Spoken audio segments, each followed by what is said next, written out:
ये PT 365 students के लिए एक बहुत ही इम्पोर्टेंट करंट अफेयर का सोर्स होता है। विजन पीटी 365 आना शुरू हो गया है और ये हमारा पहला वीडियो है पीटी 365 से रिलेटेड। तो इस वीडियो में हम लोग इकोनॉमिक्स का पीटी कवर करेंगे।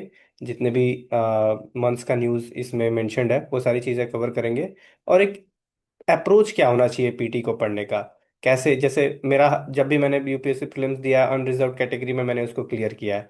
तो क्या ऐसा अप्रोच है, जैसे मेरा इकोनॉमिक्स ऑनेस्टली बहुत अच्छा नहीं है, लेकिन इकोनॉमिक्स के मेरे क्वेश्चंस गलत नहीं होते हैं ज़्यादा, क्योंकि मैं इस तरीके से पढ़ता हूँ, इस तरीके से करंट अफेयर को अप्रोच करता हूँ जो कि बहुत ही ज़्यादा मिनिमलिस्टिक है। अभी आप देखेंगे जो चीज़ें मैं बता रहा हूँ उस पर फोकस करिए, जो बातों पर फोकस करने के लिए कह रहा हूँ उस पर थोड़ा सा ट्रस्ट करिए, क्योंकि हाल फिलहाल में यूपीएससी का पैटर्न बहुत चेंज हो रहा है। और अगर इस हिसाब से आप खुद को नहीं ढालेंगे तो अगर आप 2025 में 2015 का अप्रोच लेकर चलेंगे तो थोड़ा सा मुश्किल हो जाएगी। अब ये हम लोग बात इसलिए कर रहे हैं क्योंकि हम लोग का रिसेंटली एग्जाम्स क्लियर होता रहा है, मतलब मैंने इस बार भी मेंस दिया था, पिछली बार भी मेंस दिया था। तो ये सारी चीज़ें ऐसी हैं जो ट्रस्टेड है, हाल फिलहाल में वर्क कर रही हैं। तो आपको अप्रोच दिखेगा किस तरीके से पीटी को कवर किया जाता है। और कई बार ऑडियो विजुअल के माध्यम से अगर कोई चीज़ आप सीखते हो तो वो ज़्यादा देर तक आपके दिमाग में रहती है। तो इस वीडियो में हम लोग इकोनॉमिक्स कवर करेंगे। ज़्यादा टाइम आपका ना वेस्ट करते हुए हम लोग शुरू करते हैं। तो इकोनॉमिक्स में देखिए बहुत कम चीज़ें हैं जो आपको फोकस करनी है। सबसे पहले हम बैंकिंग एंड मॉनेटरी पॉलिसी पर शुरू करेंगे। ठीक है। आरबीआई का मॉनेटरी पॉलिसी, अब ये देखिए ये सारी चीज़ें आप स्टैटिक पोर्शन में पढ़ते हो इकोनॉमिक्स के, तो यहाँ से अब आप अपना काम रिपीट मत करो, आप रिवाइज करो। एक आपने देखा मॉनेटरी पॉलिसी जाके अपनी स्टैटिक नोट्स में जो लिखा हुआ है वहां से रिवाइज करो। बार बार यही सेम चीज़ें से अलग अलग सोर्सेज में पढ़ते पढ़ते कन्फ्यूजन होता है। तो ये जहां से आप पढ़ रहे हो, जो आपके नोट्स पहले से बने हुए या जो भी आप स्टैंडर्ड सोर्स फॉलो करते हो इकोनॉमिक्स के स्टैटिक पोर्शन का, वहां से जाके रिवाइज कर लो, क्योंकि ये सारी मॉनेटरी पॉलिसी हर 2 महीने में मीटिंग होती है, हर मॉनेटरी पॉलिसी में थोड़ा बहुत रेट वेट चेंज होता रहता है। तो इसको अलग से पढ़ने की जरूरत नहीं है। दो तरह के मनी, जो मनी सप्लाई को मैनेज करने के लिए दो तरह के टूल्स होते हैं, एक क्वांटिटेटिव टूल और एक क्वालिटेटिव टूल।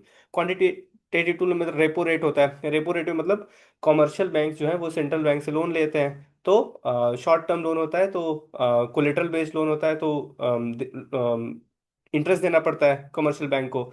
ठीक उसी प्रकार commercial bank park there surplus fund, अगर उनका फंड सरप्लस हो जाता है तो वो आरबीआई में पार्क कर देते हैं। तो इस रेट को रिवर्स रेपो रेट बोलते हैं। सीआरआर क्या होता है? Percentage of net NDTL bank must keep as cash with RBI. Bank को एज कैश आरबीआई में रखना पड़ता है, and it is govern by RBI act. RBI act से ये गवर्न होता है 1934। उसके बाद एसएलआर जो है, percentage of NDTL must remain in liquid asset by, मतलब ये बैंक खुद रखते हैं, ये बैंक खुद रखते हैं, और ये गवर्न होता है बैंकिंग रेगुलेशन एक्ट 1949। मैं थोड़ा बहुत स्टैटिक पोर्शन भी आपको हल्का फुल्का बताता चला जाऊंगा। आप लोग जाके रिवाइज कर लीजिएगा। जैसे ये सब कुछ कुछ पॉइंट में क्वेश्चन बनता रहता है कि सीआरआर का कोई लिमिट नहीं होता है, एसएलआर का लिमिट होता है। तो ये सारी चीजें जाके आप रिवाइज करिए, सीआरआर और एसएलआर में डिफरेंस, जो भी यूपीएससी ने पीवाईक्यूज पूछे हुए हैं। अब क्वालिटेटिव टूल में मोरल सुएशन होता है, बैंक एडवाइस कर सकते हैं। मार्जिन रिक्वायरमेंट, जितना ज़्यादा मार्जिन होगा उतना कम आप लोन दे सकते हैं, तो मार्जिन आप ज़्यादा बढ़ा देंगे तो कम आप लोन दे सकते हैं, इससे मनी सप्लाई कम हो जाएगी। डायरेक्ट एक्शन भी ले सकता है सेंट्रल बैंक कमर्शियल बैंक पर। तो ये सारी चीज़ें आप लोग रिवाइज कर लीजिएगा। तो देखिए सरप्लस ट्रांसफर टू सेंटर बहुत ज़्यादा न्यूज़ में है, बहुत ज़्यादा न्यूज़ में, और इसी वजह से इस साल का 2025 का क्वेश्चन भी आ गया था, प्रीलिम्स का क्वेश्चन, की सोर्सेज ऑफ आरबीआई इनकम। अब देखिए अब ये सब आपको आप देख के पढ़ेंगे तो आपको लगेगा कि अरे वाह यार क्या बेहतरीन, मतलब पीटी 365 यहाँ से डायरेक्ट सवाल आता है। नहीं भाई, वो सवाल आ गया है इसलिए इन्होंने अलग से करके दिखाया हुआ है, और जो सवाल आया हुआ है वही सारी चीजें इसमें लिखी हुई हैं कि आरबीआई के इनकम के सोर्सेज क्या हो। जैसे एक एक बिमल जलान कमेटी थी, बिमल जलान कमेटी इसी कॉन्टेक्स्ट में बनाई गई थी कि आरबीआई का जो भी इनकम है वो सेंटर से शेयर करना पड़ता है। ये सेक्शन 47 ऑफ आरबीआई एक्ट कहता है। तो ये सेक्शन भी इंपॉर्टेंट है, section 47 sometimes mention in news करके पूछ सकता है। तो आरबीआई की इनकम के बहुत सारे सोर्सेज होते हैं, जैसे income from interest on government security. Government जब पैसा चाहिए होता है तो बॉन्ड या सिक्योरिटी इशू करता है, तो आरबीआई इन सिक्योरिटीज को खरीदता है, गवर्नमेंट आरबीआई को इंटरेस्ट देती है, ये आरबीआई की इनकम बन जाती है। तो ये है। इसके अलावा net interest from liquidity management tool, वही repo rate, reverse repo rate.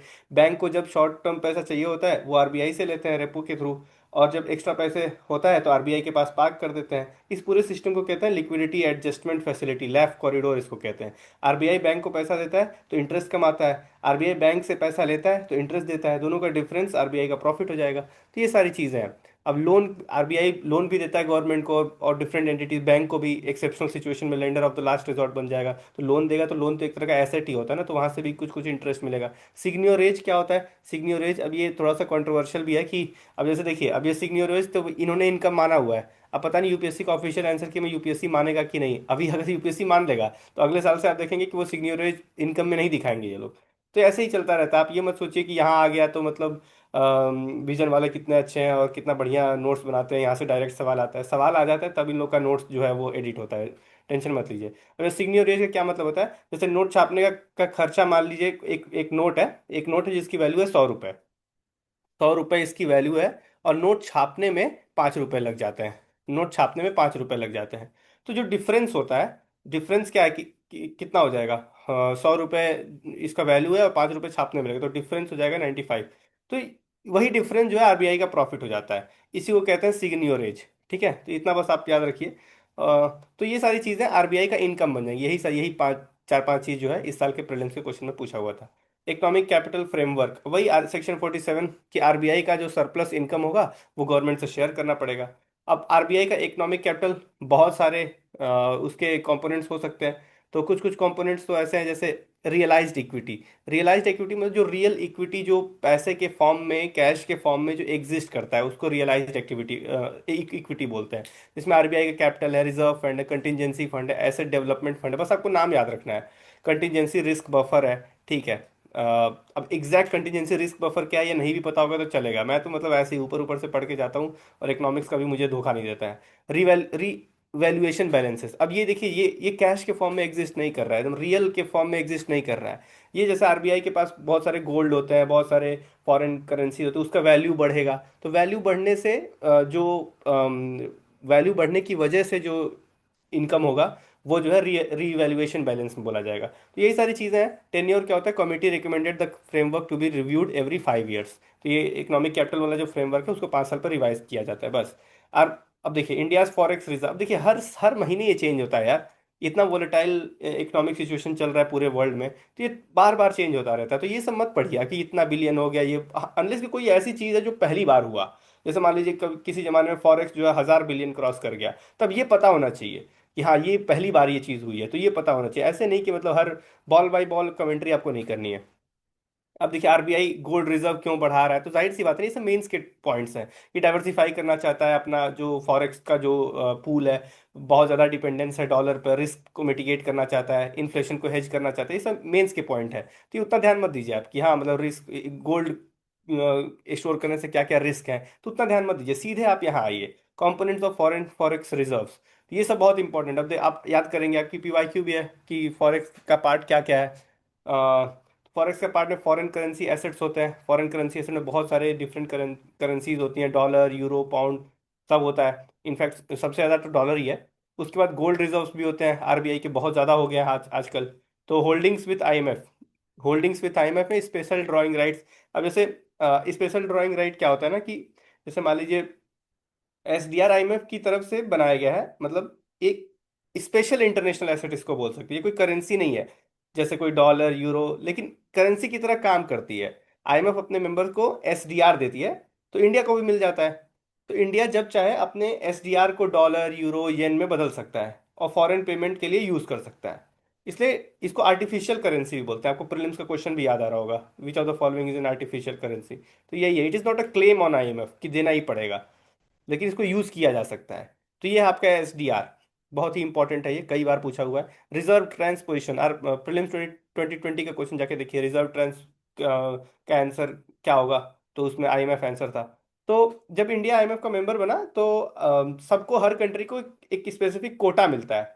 तो उस कोटा को समझ लीजिए एंट्री फीस की तरह, उस कोटा मिलने के उपलक्ष्य में एक एंट्री फीस की तरह रिजर्व ट्रांसपोजिशन होता है, एक रिजर्व रखना पड़ता है। जैसे कमर्शियल बैंक को रिजर्व रखना पड़ता है, सीआरआर इतना परसेंट रखना पड़ता है आरबीआई के पास, वही समझ लीजिए इंडियन गवर्नमेंट को एक छोटा सा अमाउंट जो है वो आईएमएफ के पास रखना पड़ता है। तो इस कोटा का एक हिस्सा आईएमएफ इंडिया की करेंसी में रखता है, और एक हिस्सा फॉरेन करेंसी में। जो हिस्सा आईएमएफ के पास है, इंडिया जब चाहे बिना कंडीशन के वापस निकाल सकता है। इसी को कहते हैं रिजर्व ट्रांसपोजिशन, वो रिजर्व्ड है वहाँ, एक तरह वो आप ही का पैसा है, इंडिया का ही पैसा है जो आईएमएफ के पास पड़ा हुआ है। ठीक है, तो इतना बस आप याद रखिए। Reserve bank integrated ombudsman scheme. Ombudsman का मतलब क्या होता है, ये जो है मतलब लोकपाल बोलते हैं उसको इंडियन कॉन्टेक्स्ट में। तो ग्रीवेंस रिड्रेसल सिस्टम होता है बहुत सारे बैंक्स में, अगर कोई दिक्कत हो गया कुछ, मतलब आपको ग्रीवेंस रिड्रेस करवाना है, तो उसी के लिए इंटीग्रेटेड ऑम्बर्ट्समैन स्कीम है। तो provides customer of regulated entities speedy cost effective expeditious एक्सपीडी। इतना लंबा लिखा हुआ, हाँ भाई ग्रीवेंस रिड्रेसल है, बस समझ गए, इतना लंबा लिखने की क्या जरूरत है। हाँ ठीक है, इसमें बस क्या हुआ है कि पहले कुछ कुछ बैंक्स कवर थे, अभी उसको इंक्रीज कर दिया गया है। जैसे देखिए, central and state cooperative bank पहले एक्सक्लूडेड थे, तो अभी इनको इंक्लूड कर दिया गया। अब ये सब इंपॉर्टेंट है, ये बॉल बाई बॉल कमेंट्री नहीं है, ये इंपॉर्टेंट है। अब देखिए दो चार साल का क्वेश्चन कि कोऑपरेटिव बैंक से related, urban cooperative bank are regulated by whom करके क्वेश्चन पूछा हुआ था 2021 में। तो ऐसे कभी कभी क्वेश्चन आ जाते हैं, जो भी चीज़ पहली बार हो रही है, तो ये चीज़ें इंपॉर्टेंट हो जाती हैं, इसको आपको कर लेना चाहिए। तो पहले कौन कौन था कमर्शियल पे, सारे सभी कमर्शियल बैंक थे। ऑल एनबीएफसी थे एक्सक्लूडिंग एचएफसी, जिनका एसेट साइज जिनका एसेट साइज 100 करोड़ से ज्यादा है। और भी बहुत सारे से सिस्टम पार्टिसिपेंट्स भी थे, क्रेडिट इंफॉर्मेशन कंपनीज भी थे, सब सब थे। तो बहुत सारे कॉम्बर्टमेंट स्कीम्स पहले भी एग्जिस्ट करते थे, तो उसको जो है क्लब करके एक कॉमन बना दिया गया है। It works under one nation one ombudsman approach. तो ये सब चीजें, तो मतलब अब ये स्टेटमेंट बन के आ गया, this framework adopts the one nation one ombudsman approach. तो आप इसको कैसे गलत कह सकते हैं, बिल्कुल सही है ये। ऑल की टर्म्स इनिशिएटिव ठीक है। अब standing deposit facility, standing deposit facility. अब देखिए, जैसे वो रिवर्स रेपो वाला गेम में आरबीआई कमर्शियल बैंक के पास जब एक्स्ट्रा कैश आता है तो वो आरबीआई में पार्क कर देते हैं, तो वो कोलेटरल इन्वॉल्व होता है उसमें, शॉर्ट टर्म होता है तो वो कोलेटरल इन्वॉल्व होता है। वही सेम टूल समझ लीजिए कि कमर्शियल बैंक जब रिवर्स रेपो का गेम अपना सरप्लस मनी जो है वो आरबीआई में पार्क कर रहे हैं विदाउट कोलेटरल, तो उसी को स्टैंडिंग डिपॉजिट फैसिलिटी बोलते हैं। अब ये बहुत ही इंपॉर्टेंट ये चीज़ है कि SDF replace the fixed rate reverse repo at the LAF facility corridor floor. मतलब ये ये फ्लोर होता है ना लेफ्ट कॉरिडोर में, ऊपर वाला जो होता है लेफ्ट कॉरिडोर में, जो फ्लोर होता है पहले जो है वो रिवर्स रेपो था, उसको रिप्लेस करके स्टैंडिंग डिपॉजिट फैसिलिटी एसडीएफ बना बना दिया गया है। इतना याद रखिए, इतना में आपका काम चल जाएगा। ये चीज आप रखिए, any entity that is eligible for LAF can use this facility. ये सब देखिए टर्म्स इंपॉर्टेंट हो जाते हैं, बहुत ही इंपॉर्टेंट है। वेरिएबल रेट रिवर्स रेपो, अब इसमें क्या होता है, जैसे समझिए कि मतलब वेरिएबल रेट रिवर्स रेपो, अब जैसे रेपो और रिवर्स रेपो ये सब पॉलिसी रेट्स तो पहले से फिक्स होते हैं। तो वेरी नाम से ही क्लियर है कि वेरिएबल रेट में वेरिएबल हो जाएगा। जैसे इसमें होता क्या था कि जैसे मान लीजिए कोविड के टाइम जो है बैंक्स के पास बहुत पैसा आ गया, क्योंकि इकोनॉमी रिवाइव करने के लिए आरबीआई ने मनी सप्लाई को बढ़ाया, तो बैंक्स के पास बहुत पैसा आ गया। अब बैंक के पास पैसा आ गया तो बैंक तो लेंड ही करेंगे, क्योंकि बेसिक ऑपरेशन बैंकिंग का यही होता है कि जो भी पैसा आया उसको लेंड करना है आगे। अब आर अब बैंक्स के पास दो ऑप्शन है, या तो वो जनरल पब्लिक को लेंड करे, या तो वो सेंट्रल बैंक को लेंड करे। अब एक्सेस फंड आ गया है, अब सेंट्रल बैंक के पास पार्क करना उसके लिए सेफर ऑप्शन है। हमने पढ़ा है ना अभी वो रिवर्स रेपो कि एक सरप्लस फंड जो है वो पार्क कर देता है सेंट्रल बैंक को, कमर्शियल बैंक। तो ये जो है सिक्योर तरीका है कमर्शियल बैंक के लिए। तो बहुत सारे बैंक क्या करते थे कि वो सीधे आरबीआई में पार्क कर देते थे, वो पैसा आगे जनरल पब्लिक को देते ही नहीं थे, फिर तो पूरा पर्पस ही खराब हो जाएगा ना। तो यही वेरिएबल रेट रिवर्स रेपो यही कहता है कि जो भी आपको पैसा मिलेगा, जो भी पैसा इंटरेस्ट आपको मिलेगा, वो फिक्स नहीं होगा, वो वेरिएबल होगा, वो ऑक्शन के थ्रू डिसाइड किया जाएगा। सो एक ऑक्शन की वजह से, मतलब ऑक्शन के तरीके से हम लोग डिसाइड करेंगे, जो भी कम इंटरेस्ट में बिड करेगा आरबीआई उसका पैसा ले लेगा। तो इससे क्या होगा कि मतलब इकोनॉमी रिवाइव करेगी, बहुत सारे बैंक जो है वो तुरंत पार्क नहीं करेंगे आरबीआई पर। तो ये मनी सप्लाई को एक तरह से रेगुलेट करने का एक टूल आप समझ सकते हैं। नाम से ही क्लियर है, वेरिएबल रेट रिवर्स रेपो। तो वही है, स्विच ऑप्शन कोड एंडिंग ये सब नॉट इंपॉर्टेंट है, छोड़ दीजिए एकदम, एकदम छोड़ दीजिए इसको। पेमेंट एग्रीगेटर वही पेटीएम गूगल पे, इन्हीं को पेमेंट एग्रीगेटर बोलते हैं, ये कंपनी एक्ट में रजिस्टर होते हैं, बस इसके अलावा कुछ नहीं। वेज एंड मीन्स एडवांसेस, हाँ ये इंपॉर्टेंट है। ये टेम्पररी लोन होता है एक तरह से, आरबीआई देती है सेंट्रल गवर्नमेंट को, स्टेट गवर्नमेंट को भी दे सकती है। ये ट्रेजरी बिल जैसा नहीं होता है, it is not a source of financing physical deficit, very important point, very important point. It is also available for state government and UT, very important point. इसका लिमिट डिसाइड करता है RBI in consultation with the central government. सारी चीजें एक एक point से question बन सकता है। लीगल फ्रेमवर्क कहाँ है इसका लीगल बैकिंग, क्या है? RBI act 1934 authorise the central bank for WMA, ways and means advances. Interest rate अमूमन ये पॉलिसी रेट यानी रेपो रेट पर फिक्स होता है, लेकिन अगर ज़्यादा ज़्यादा लोन चाहिए, ओवरड्राफ्ट लोन चाहिए, तो 2% एबव द रेपो रेट होता है। ड्यूरेशन जो है 3 मंथ होता है। वेरी इंपॉर्टेंट, ये बहुत ही इंपॉर्टेंट है। इसका क्वेश्चन अभी तक आया नहीं हुआ है, लेकिन समझ लीजिए हिट लिस्ट पर आ सकता है। New initiative by RBI. RBI जो है यूपीएससी का फेवरेट है, हर साल आपको कम से कम 2 क्वेश्चन मिलेंगे आरबीआई से रिलेटेड। तो आरबीआई के अंदर क्या क्या चल रहा है? यूनिफाइड लेंडिंग इंटरफेस, बस नाम याद रखिए, यूनिफाइड लेंडिंग इंटरफेस। सीबीडीसी तो पिछले साल ही न्यूज़ में था, क्वेश्चन भी आया हुआ था पिछले साल।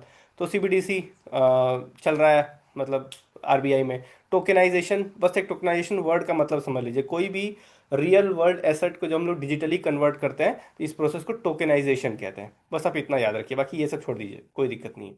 तो बस आप क्वेश्चन यही आएगा, unified lending interface, CBDC, tokenization of certificate of deposit, ये सब किससे जुड़े हुए हैं? तो आरबीआई से जुड़े हुए हैं, बस। इससे ज्यादा नहीं, यकीन मानिए यार, यकीन मानिए, मतलब नहीं इंपॉर्टेंट होता, आपको लगता है फोमो होगा कि नहीं, क्या पता ये वाला जो पॉइंट है, issued by at a discount on face value, वहां से क्वेश्चन आ गया तो अरे आ गया, छोड़ देना यार, कोई दिक्कत नहीं है, कोई दिक्कत नहीं है, भरोसा करिए आप। Self regulatory organisation for NBFCs. अब देखिए, एक बॉडी था FIDC, finance industry development council. इसको आरबीआई ने इसका स्टेचर बढ़ा दिया है, और इसको क्या बना दिया है? इसको बना दिया है self regulatory organisation of NBFCs. NBFCs को रेगुलेट करने के लिए इसके इस बॉडी का स्टेचर बढ़ा दिया गया, बस आप इतना याद रखिए। और ये एक not not for profit company है, registered under section 8 of companies act, registered under companies act, बस याद रखिए। ठीक है। बहुत सारे रिस्पॉन्सिबिलिटीज है, मेंबर्स के लिए भी रिस्पॉन्सिबिलिटीज है, और रेगुलेटर के लिए भी रिस्पॉन्सिबिलिटीज है। तो बस उतना इंपॉर्टेंट नहीं है ये। एनबीएफसी का स्टैटिक इंपॉर्टेंट है, जाके अपना स्टैटिक रिवाइज करिए कि कंपनीज एक्ट 1956 में रजिस्टर होते हैं, पेमेंट एंड सेटलमेंट का पार्ट नहीं होते, केवल टाइम डिपॉजिट एक्सेप्ट कर सकते हैं, डिमांड डिपॉजिट एक्सेप्ट नहीं कर सकते हैं। जैसे पेमेंट बैंक है, वो केवल डिमांड डिपॉजिट एक्सेप्ट कर सकते हैं, वो भी कुछ लाख तक का ही। तो ये सारी चीज़ें हैं। और एनबीएफसी एंगेजेस इन लेंडिंग, इन्वेस्टमेंट, शेयर, बॉन्ड, ये सब प्रीलिम्स 2024 का क्वेश्चन भी था। 2024 का क्वेश्चन देखिए एनबीएफसी से रिलेटेड। तो ये सारी चीज़ें बहुत इंपॉर्टेंट है। वन स्टेट वन आरआरबी, अब ये सब छोड़िए। वन स्टेट, बहुत सारे आरआरबी हैं, उनको उनको एमलगेमेट कर दिया गया है। तो हर स्टेट में एक होगा, क्या बोलते हैं, आरआरबी। कौन सी कमेटी है? तो व्यास कमेटी। ये फैक्चुअल चीजें इंपॉर्टेंट हो जाएंगी। 1975 76 में बने थे रीजनल रूरल बैंक्स, और on the recommendation of Narasimhan working group. Ownership बहुत ही ज्यादा इंपॉर्टेंट आरआरबी का। Government of India 50%, state government 15%, sponsored bank 35%, decreasing order में पूछ सकता है। रेगुलेट कौन करता है? RBI, under the banking regulation act 1949, supervise by NABARD. Very very important. तो यही सब इंपॉर्टेंट है यार, जो इंपॉर्टेंट हमेशा से रहा है वो अभी भी इंपॉर्टेंट है। रिक्वायरमेंट क्या है कि 75% जो है वो पीएसएल में चला जाएगा। 75% जो एडजस्टेड नेट बैंक क्रेडिट होता है, वो पीएसएल में जाना चाहिए, प्रायोरिटी सेक्टर लेंडिंग। और सीआरआर जो है, CRAR, capital to risk weighted asset ratio, ये आरबीआई डिसाइड करता है, ये बेसल नॉर्म्स के अंतर्गत। तो ये 9% होना चाहिए। ठीक है। अब स्मॉल फाइनेंस बैंक, अब एक एक कोई बैंक होगा, उसको मिल गया होगा थोड़ा सा इन इन प्रिंसिपल अप्रूवल मिल गया, ये न्यूज़ बन गया, तो ये न्यूज़ इंपॉर्टेंट नहीं है, ये important. Eligibility criteria for small finance bank to transform into a universal bank. सबसे पहले शेड्यूल स्टेटस होना चाहिए, 5 साल तक मिनिमम। स्टॉक लिस्टेड होना चाहिए, नेटवर्थ 1000 करोड़, यही 1000 को 2000 कर देगा, या 500 करोड़ करके क्वेश्चन बना देगा। तो सीआरआर होना चाहिए। फाइनेंशियल हेल्थ ठीक ठाक होनी चाहिए, ये सब 3%, 1% नॉट इंपॉर्टेंट एट ऑल। तो ये सारी चीज़ें, preference, promotional requirement, no addition of new members और changes to existing promoter during the transition, ठीक है। Preference SFB with diversified loan portfolio will be preferred, not important, ये सब पॉइंट छोड़िए यार। बस आप 1000 करोड़ वाला याद रखिए, और ये 5 ईयर वाला याद रखिए, बस। समझिए बात बात को आप। स्मॉल फाइनेंस बैंक का स्टैटिक है। तो कौन सी कमेटी थी वो? नचिकेता मोर, नचिकेता मोर कमेटी। अभी भी इंपॉर्टेंट है, उस टाइम भी इंपॉर्टेंट था, इस टाइम भी इंपॉर्टेंट, नचिकेता मोर कमेटी। बजट 2014-15 में आया था। कंपनीज एक्ट में ये पब्लिक लिमिटेड कंपनी की तरह लिस्टेड होते हैं, और लाइसेंस होता है बैंकिंग रेगुलेशन एक्ट से। तो ये यही सारी चीज़ें हैं। Minimum paid up capital for small finance bank shall be 200 crore, very important. For primary cooperative bank transitioning into small finance bank, initial requirement of net worth shall be 100 crore, which will have to be increase to 200 crore. ये वाला point उतना important नहीं है, छोड़ दीजिए इसको। PSL जो है वो पीएसएल नॉर्म्स चेंज हुए हैं। आप देखिए ये बहुत इंपॉर्टेंट हो जाएगा कि पहले जो है 75% पीएसएल था स्मॉल फाइनेंस बैंक का, लेकिन अभी जो है 60% कर दिया गया है। 40% स्टिल मैंडेटरी फॉर पीएसएल और 20% इज फ्लेक्सिबल। फ्लेक्सिबल है। और प्रायोरिटी सेक्टर लेंडिंग जो है वो 1970 से शुरू हुआ था। तो इसमें डिपॉजिट्स पर नहीं होता, यही मैक्सिमम लोग कभी कभी गलती कर देते हैं कि जो प्रायोरिटी सेक्टर लेंडिंग होता है वो एडजस्टेड नेट बैंक क्रेडिट पर होता है, ANBC पर होता है। ठीक है। इसमें जो भी वल्नरेबल ग्रुप है, जो भी एग्रीकल्चर से रिलेटेड, रिन्यूएबल एनर्जी, स्टार्टअप, वो सब प्रायोरिटी सेक्टर में आ जाएंगे।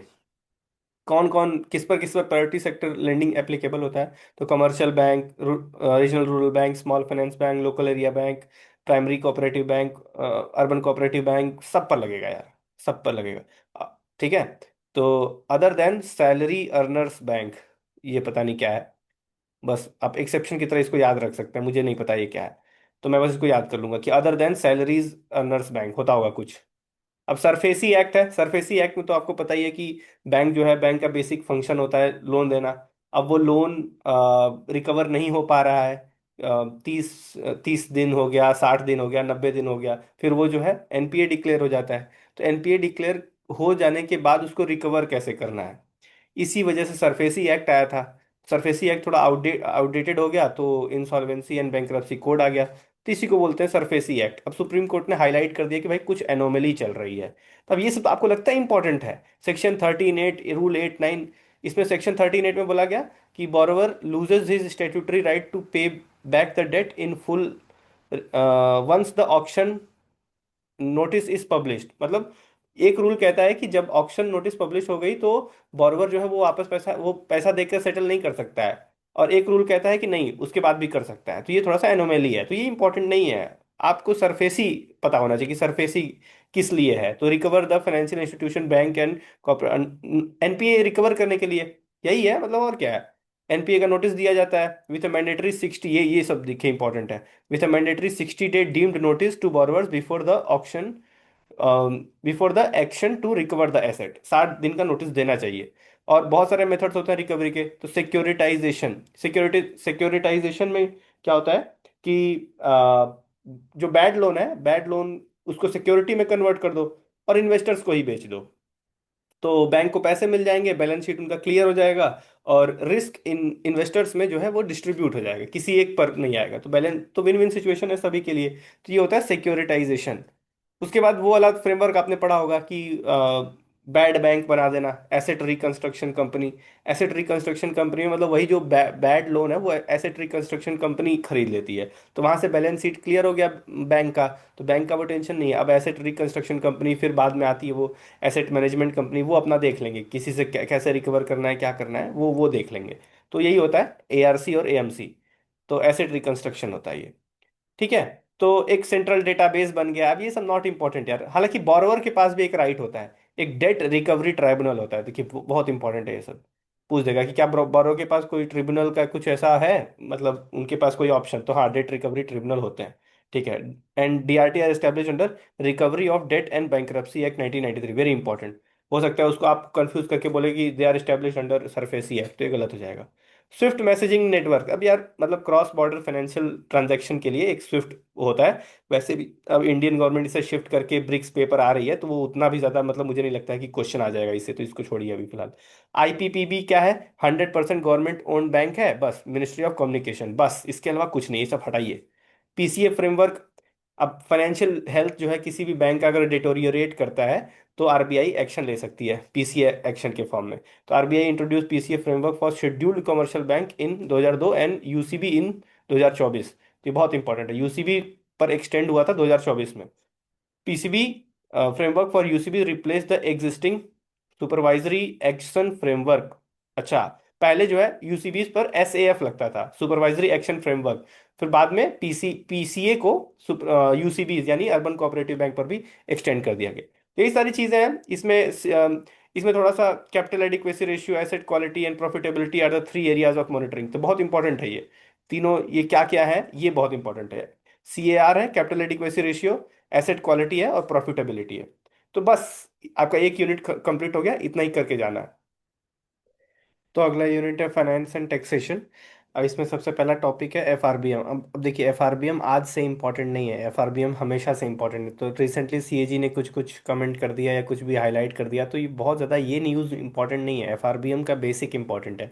एफआरबीएम किस चीज़ के लिए है? एफआरबीएम जो है, देखिए लिखा भी हुआ है, to foster intergenerational equity in physical management and ensure long term macroeconomic stability, to guide the central government physical policy towards a sustainable path. तो ज्यादा पैसा मतलब खर्चा मत करो। और पैसा खर्चा कर रहे हो तो उसका एक टारगेट है कि फिजिकल डेफिसिट इतना होना चाहिए, डेट इतना ज्यादा नहीं होना चाहिए। मतलब फाइनेंशियल हेल्थ अपना मेंटेन, फाइनेंशियल हाइजीन जो है, फिजिकल हाइजीन जो है, वो अपना मेंटेन करके रखो। ऐसा नहीं कि फिजिकल प्रोफिगेसी कर दो, मतलब पूरा एकदम खोल दिए हैं, मतलब पैसा बहाए जा रहे हैं, ऐसा नहीं होना चाहिए, वरना फिर बहुत ज़्यादा दिक्कत हो जाएगी। तो यही सारी चीज़ें हैं फिर एफआरबीएम का मतलब। और एफआरबीएम मैंडेट करता है कि बजट के साथ 3 स्टेटमेंट्स भी पेश किए जाएंगे: macro economic framework statement, medium term physical policy statement, physical policy strategy. Important, ये मैं ध्यान से इसलिए पढ़ रहा हूँ क्योंकि प्रीलिम्स 2020 में क्वेश्चन पूछा हुआ था। ये मेरे ख्याल से यही पूछा हुआ था कि ये किस एक्ट से गवर्न होता है। आंसर था एफआरबीएम एक्ट। की टारगेट्स ये बहुत ही ज्यादा इंपॉर्टेंट है। फिजिकल डेफिसिट ओरिजिनल में 3% जीडीपी होना चाहिए। डेट लिमिट, अभी अभी का जो डेट लिमिट है वो जनरल गवर्नमेंट का 60% तक लाने का टारगेट है, जिसमें सेंट्रल गवर्नमेंट 40% और स्टेट गवर्नमेंट 20%। अभी जो है अभी के कॉन्टेक्स्ट में अराउंड 58% सेंटर का है, सेंट्रल गवर्नमेंट, मतलब डेट टू जीडीपी रेशियो की बात कर रहा हूँ। और 30%, 30 to 31% जो है वो स्टेट्स का है। तो सेंटर को 40 पर लाना है और स्टेट को 20 पर लाना है, ये चीज याद रखिएगा। और रिवाइज्ड फिस्कल कंसोलिडेशन पाथ जो है वो 4.5% ऑफ जीडीपी किया गया है। एडिशनल गारंटी दिया गया है less than 0.5% of GDP in any year. ठीक है। तो यही सारी चीजें हैं, मैंने बाकी सारी चीजें तो बता ही दी हैं। अब देखिए, कुछ भी इंपॉर्टेंट नहीं है, सब मैंने बता दिया। की फाइंडिंग ऑफ सीएजी रिपोर्ट एकदम छोड़ दीजिए इसको। टर्म्स बहुत इंपॉर्टेंट है, लेकिन ये सब आप स्टैटिक में करेंगे। तो फिजिकल डेफिसिट का क्या मतलब होता है? गवर्नमेंट जितना एक्सपेंडिचर कर रही है और गवर्नमेंट जितना रिसीट है उसका एक्सक्लूडिंग बोरोइंग्स, उसी को फिजिकल डेफिसिट कहते हैं। इस साल का न्यूमेरिकल पूछा हुआ था। प्राइमरी डेफिसिट क्या होता है? फिजिकल डेफिसिट में जब हम इंटरेस्ट पेमेंट्स को घटा देते हैं तो वो प्राइमरी डेफिसिट बन जाता है।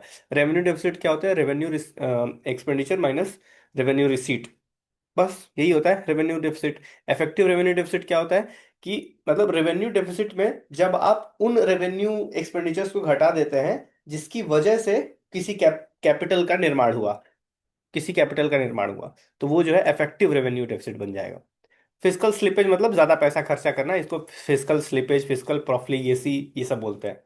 ठीक है। इंडिया का टैक्स स्ट्रक्चर, 2 टर्म्स इंपॉर्टेंट है: डायरेक्ट टैक्स और इनडायरेक्ट टैक्स। डायरेक्ट टैक्स में इंसिडेंस और इम्पैक्ट जो है वो एक ही पर्सन पर होता है, वो शिफ्ट नहीं किया जा सकता। Burden on the same person, जिस पर टैक्स लग रहा है वही टैक्स पे भी कर रहा है। ये प्रोग्रेसिव होता है, जिसका ज्यादा इनकम उसको ज्यादा इनकम टैक्स लगेगा। कुछ डायरेक्ट टैक्स एग्जाम्पल देख लीजिए: income tax, corporate tax, capital gain tax, ये जो है ये डायरेक्ट टैक्सेस का बात हो गया।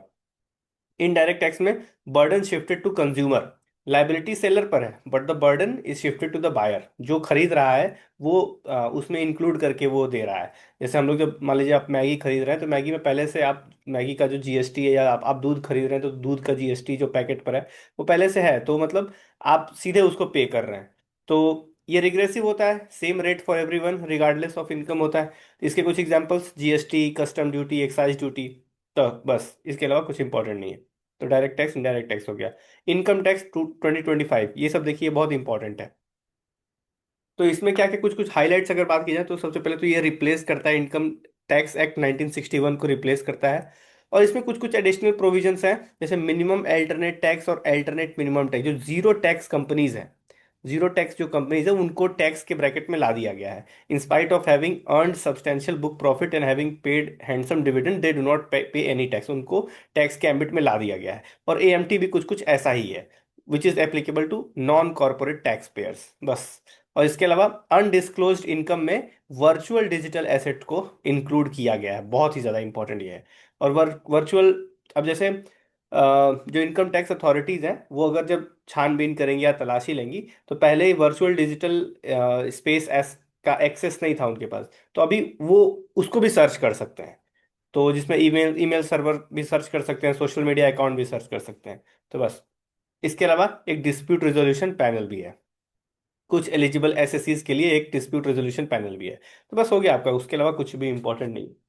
अब देखिए सेफ हार्बर्स, कुछ कुछ टर्म्स बस इंपॉर्टेंट, टर्म्स का मतलब मैं समझा देता हूँ। ये सब जो इतिहास लिखा हुआ है ना उतना इंपॉर्टेंट नहीं है, सीबीडीटी ने अमेंडमेंट कर दिया ऐसे ऐसे नहीं। सेफ हार्बर का टर्म का इकोनॉमिक्स में टर्म्स इंपॉर्टेंट है कि सेफ हार्बर मतलब क्या होता है। अब देखिए अगर टैक्स पेयर कुछ फिक्स्ड रूल फॉलो करता है तो टैक्स अथॉरिटी बिना ज्यादा इन्वेस्टिगेशन करे वो एक्सेप्ट कर लेगा, उतना टैक्स एक्सेप्ट कर लेगा। इसी को सेफ हार्बर कहते हैं। कि अगर भाई कुछ फिक्स्ड रूल फॉलो कर, जैसे अब लिखा है ना, increasing the threshold for availing safe harbour, इसको इंक्रीज कर दिया गया, या इंक्लूडिंग लिथियम आयरन बैटरी, तो मतलब अगर ये रूल फॉलो करोगे तो टैक्स अथॉरिटी बहुत ज्यादा इन्वेस्टिगेशन नहीं करेगा और वो एक्सेप्ट कर लेगा। तो बस यही है आपका सेफ हार्बर।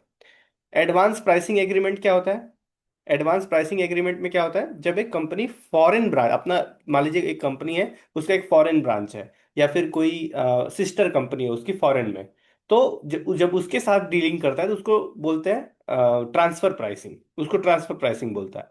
तो जब आप सिस्टर कंपनी से जब आप डील कर रहे हो तो टैक्स अथॉरिटीज को डाउट होता है कभी कभी कि भाई क्या सही प्राइस दे रहे हो कि नहीं, प्रॉफिट मार्जिन सही दिखा, कहीं अपना प्रॉफिट कम तो नहीं दिखा रहे हो वहां पैसा ट्रांसफर करके, तो उसको डाउट होता है। And that is where advance pricing agreement जो है वो पिक्चर में आता है। कि भाई पहले से ही बैठ के डिसाइड कर लेते हैं कि कितना सही प्राइस होना चाहिए, कितना प्रॉफिट मार्जिन होना चाहिए। तो ये सब पहले से ही डिसाइड, एडवांस में ही ये सब डिसाइड हो जाता है, ताकि बाद में बहुत ज़्यादा ये सब झगड़ा वगड़ा का सिचुएशन ना रहे। तो इसी को बोलते हैं एडवांस प्राइसिंग एग्रीमेंट। तो इसमें एक आर्म्स लेंथ प्रिंसिपल होता है। आर्म्स लेंथ प्रिंसिपल का मतलब होता है जैसे दो इंडिपेंडेंट लोग डील करते हैं वैसे ही डील करना। आपकी कोई सिस्टर कंपनी है तो आप ये नहीं कि मतलब सिस्टर कंपनी अपनी ही कंपनी है तो आप उसको मतलब रियायत दे रहे हैं, नहीं, जैसे दो इंडिपेंडेंट लोग डील करते हैं वैसे ही डील करना। कोई रिश्तेदारी नहीं, कोई सेटिंग नहीं, ये सब नहीं, इसी को बोलते हैं आर्म्स लेंथ क्लॉज। ठीक है, तो बस यही, बस टर्म्स का मतलब आप याद रखिए। बाकी यहाँ क्या क्या लिखा, यूनिलेटरल बायलेटरल बिल्कुल भी इंपॉर्टेंट नहीं है, बिल्कुल भी इंपॉर्टेंट नहीं है, छोड़िए ये सब। ट्रांसफर प्राइसिंग का मतलब बता दिया, services exchange between company that are common ownership under control, वही सिस्टर कंपनी हो गई, उसी को बोलते हैं। Security transaction tax, tax levied on transaction of security. जब आप सिक्योरिटी स्टॉक एक्सचेंज पर जब आप ट्रांजैक्शन करते हैं तो उस पर टैक्स लगता है, उसको सिक्योरिटी ट्रांजैक्शन बोलते हैं। और इसमें ये थोड़ा ब्रॉड होता है, इसमें इक्विटी भी होता है, डेरिवेटिव भी, म्यूचुअल फंड भी, और ऑप्शंस एंड फ्यूचर भी होता है। Introduced under finance act 2004, very important. ये फैक्चुअल चीजें कभी कभी इंपॉर्टेंट हो जाती हैं। जीएसटी में जो रिफॉर्म हुआ है, छोड़िए ये सब, क्या है ये, क्या है ये, बस क्या रिफॉर्म हुआ है ये important, new structure. New structure में केवल दो स्लैब आ गए हैं, 5% और 18%। इसमें अब ये हेयर ऑयल सोप ये सब इंपॉर्टेंट नहीं है यार। बस ये इंपॉर्टेंट है कि हाँ पहले चार स्लैब थे, अभी दो स्लैब कर दिया गया है, बस इतना ही इंपॉर्टेंट है। किस पर कितना एग्जैक्ट परसेंटेज लगता है ये कभी नहीं पूछा हुआ और आगे भी नहीं पूछा जाएगा। ये सब छोड़िए। एक dispute resolution, goods and services tax appellate tribunal is set operational for the appeals before the end of September 2025, formally launch कर दिया गया है एक डिस्प्यूट रेजोल्यूशन का ट्रिब्यूनल, बहुत ही इंपॉर्टेंट है ये। रजिस्ट्रेशन प्रोसेस को और ईज कर दिया गया है, एक्सपोर्ट बेनिफिट में बहुत सारे काम किए गए हैं। बस तो इसमें बस आपको क्या याद रखना है, 5 5 और 18 याद रखना है, और एक एपलेट ट्रिब्यूनल याद रखना है, बस इसके अलावा कुछ मत याद रखिएगा। बाकी ये सब थोड़ा सा पढ़ सकते हैं आप, रिलीफ फॉर सिटीजन एंड की से, बस अगर पढ़ना भी होगा इस पेज पर, अगर कुछ पढ़ना होगा तो बस यही जो ये टेबल में जो लिखा हुआ है वो पढ़िएगा। वो भी थोड़ा सा एक मतलब करसरी रीडिंग दे दीजिएगा, एग्जैक्ट नहीं कि मतलब इसको इतना डीजल अप टू 1500 सीसी, अरे भाई इतना टाइम नहीं है, जाके पॉलिटी पढ़िए अच्छे से। GST council 279A, 279 constitutional body है, फाइनेंस मिनिस्टर जो होता है वो चेयरमैन होता है। Must meet at least every quarter, बहुत सारी चीज़ों पर ये रूलिंग देता है। और इसका जो डायरेक्टिव होता है वो नॉन बाइंडिंग होता है। स्टेट के पास 2/3 वोटिंग पावर होता है, सेंटर के पास 1/3 वोटिंग पावर होता है, लेकिन 3/4 से डिसीजन पास हो सकता है, which gives a virtual veto to the centre, बस इसके अलावा कुछ नहीं, कुछ भी नहीं। एंटी डंपिंग अथॉरिटी, मान लीजिए चाइना जो है अपने किसी गुड को इंडिया इंडिया के मार्केट में डालती है बहुत ही लो प्राइस पे, बहुत ही, लिखा है ना, dumping is a process where company exports a product at a price that is significantly lower than the price it normally charges in its domestic market. तो जो जिस भी कंट्री में ये डंप किया जा रहा है वो उस पर ड्यूटी लगा सकती है, बस it is a protectionist tariff. और सेफ गार्ड ड्यूटी भी कुछ कुछ ऐसा ही है कि अगर किसी एक पर्टिकुलर प्रोडक्ट का बहुत ही ज़्यादा इंपोर्ट हो गया जिसकी वजह से डोमेस्टिक जो प्रोड्यूसर्स हैं उनको नुकसान ही झेलना पड़ रहा है, तो ये सेफ गार्ड ड्यूटी लग जाता है। WTO मेंबर्स के पास ये पावर होता है। But it can not be targeted at a particular country. ये मतलब उतना भी इंपॉर्टेंट नहीं है, लेकिन आप थोड़ा सा पता होना चाहिए। Safe guard can not be targeted at a particular country, however under exceptional circumstances कर सकते हैं, कर सकते हैं। ठीक है, ऑफ बजट बोरोइंग तो आपको पता ही है कि भाई सरकार डायरेक्टली बोरोइंग करेगी तो भाई फिजिकल डेफिसिट बढ़ जाएगा। फिजिकल डेफिसिट बढ़ जाएगा तो सरकार कहते हैं, मैं चिल्ला चपाटी हूँ, कहती है कि भाई LIC क्या कर रहे हो, थोड़ा सा मेरे मेरे लिए बोरो बोरो कर दो, मैं तुमको पैसा दे दूंगा बाद में। तो इसी को ऑफ बजट बोरोइंग बोलते हैं। तो इससे क्या होता है कि सरकार को पैसा भी मिल जाता है और वो फिजिकल डेफिसिट में भी नहीं आता है। तो विन विन सिचुएशन। हालांकि अब ये बहुत रिड्यूस हो गया है, ना के बराबर है। तो अभी तो ये उतना बड़ा समस्या नहीं है। तो ये रहा मेरे ख्याल से आपका यूनिट 2। अब यूनिट 3 भी कर लेते हैं। यूनिट 3 में देखिए, फाइनेंशियल मार्केट वैसे तो बहुत ही स्टैटिक टाइप का टॉपिक है, तो स्टैटिक में ही आप पढ़िए इसको। अब जो भी चीज़ें इंपॉर्टेंट है वो मैं बता देता हूँ। Money market, capital market. Money market जो होता है वो शॉर्ट टर्म के लिए होता है, 1 साल से कम के लिए। कैपिटल मार्केट जो होता होता है वो 1 साल से ज़्यादा के लिए। मनी मार्केट, ठीक है। अब मनी मार्केट में ड्यूरेशन वही लिखा हुआ है, duration less than 1 year, risk कम होता है। रेगुलेटर जो होता है वो RBI होता है। ये सब इंपॉर्टेंट, रेगुलेटर RBI है मनी मार्केट का। और कैपिटल मार्केट का सेबी है। ठीक है। क्या क्या एग्जाम्पल अगर बात किया जाए मनी मार्केट में, तो treasury bill, call money, commercial paper, certificate, जाके पढ़िए अपना स्टैटिक में थोड़ा सा डिटेल में, अगर इन सब चीज़ों के बारे में पढ़ना है। कैपिटल मार्केट में क्या क्या है? शेयर है, बॉन्ड है, डिबेंचर है, ये सारी चीज़ें कैपिटल मार्केट में।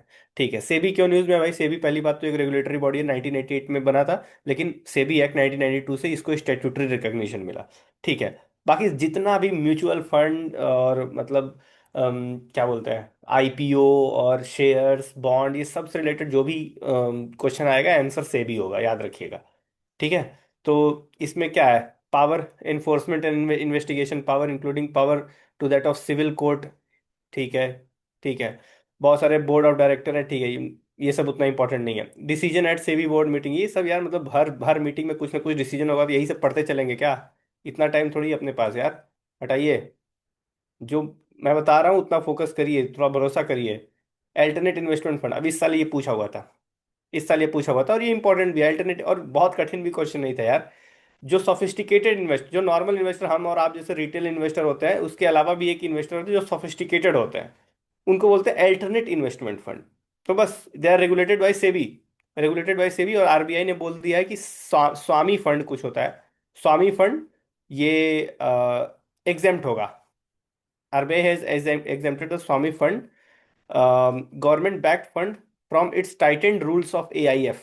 ठीक है, पता नहीं क्यों किया होगा भाई, पता नहीं कौन सा ये फंड है, कोई आइडिया नहीं है। कोई बात नहीं। कैटेगरीज ऑफ AIF, कैटेगरी 1 क्या है AIF का? Venture capitalist, angel fund, SME fund, infrastructure fund. Category 2 में क्या है? Private equity fund, debt fund, real estate fund. ठीक। कैटेगरी 3 में hedge fund, private investment and public equity. तो बस हो गया। इस साल का जो क्वेश्चन आया था वही था, वेंचर कैपिटल दिया हुआ था और हेज फंड दिया हुआ था, और बाकी शेयर और बॉन्ड दिया हुआ था। तो शेयर और बॉन्ड तो यार वो तो रिटेल वाले भी करते हैं ना। तो बहुत ही आसान क्वेश्चन था वो। अगर आपको कैटेगरी 1 2 3 क्या एग्जैक्टली है नहीं भी पता है तो आप आंसर कर लेंगे। मैंने भी कर ही लिया था। इक्विटी डेरिवेटिव, इक्विटी डेरिवेटिव में मतलब जो फाइनेंशियल इंस्ट्रूमेंट होता है उसका वैल्यू गिवन एसेट से नहीं, मतलब एक अंडरलाइंग कोई दूसरा एसेट है उससे डिराइव करता है। तो बस एक लाइन का डेफिनेशन बस आपको क्लियर होना चाहिए। फ्रंट रनिंग एक तरह का इलीगल प्रैक्टिस होता है, जिसमें एक एक ऐसी इंफॉर्मेशन जो कि पब्लिक नहीं है, उसके आधार पर आप बहुत बड़ा ट्रांजैक्शन कर रहे हैं, तो आप ये मतलब मार्केट के प्रैक्टिस के खिलाफ जा रहे हैं, तो इसी को फ्रंट रनिंग बोल देते हैं।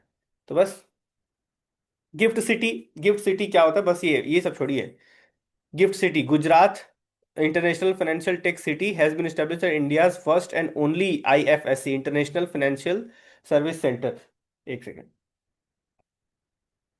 हाँ तो, हाँ तो गिफ्ट सिटी इंडिया का पहला इंटरनेशनल फाइनेंशियल सर्विस सेंटर। देखिए मेन सरकार का मकसद क्या है कि जो foreign financial transaction, foreign financial dealings होती है, तो उसमें जैसे फॉरेक्स ट्रेडिंग हो गया, इंटरनेशनल बैंकिंग हो गया, तो इसमें पहले जो है वो इंडिया के बाहर होता था।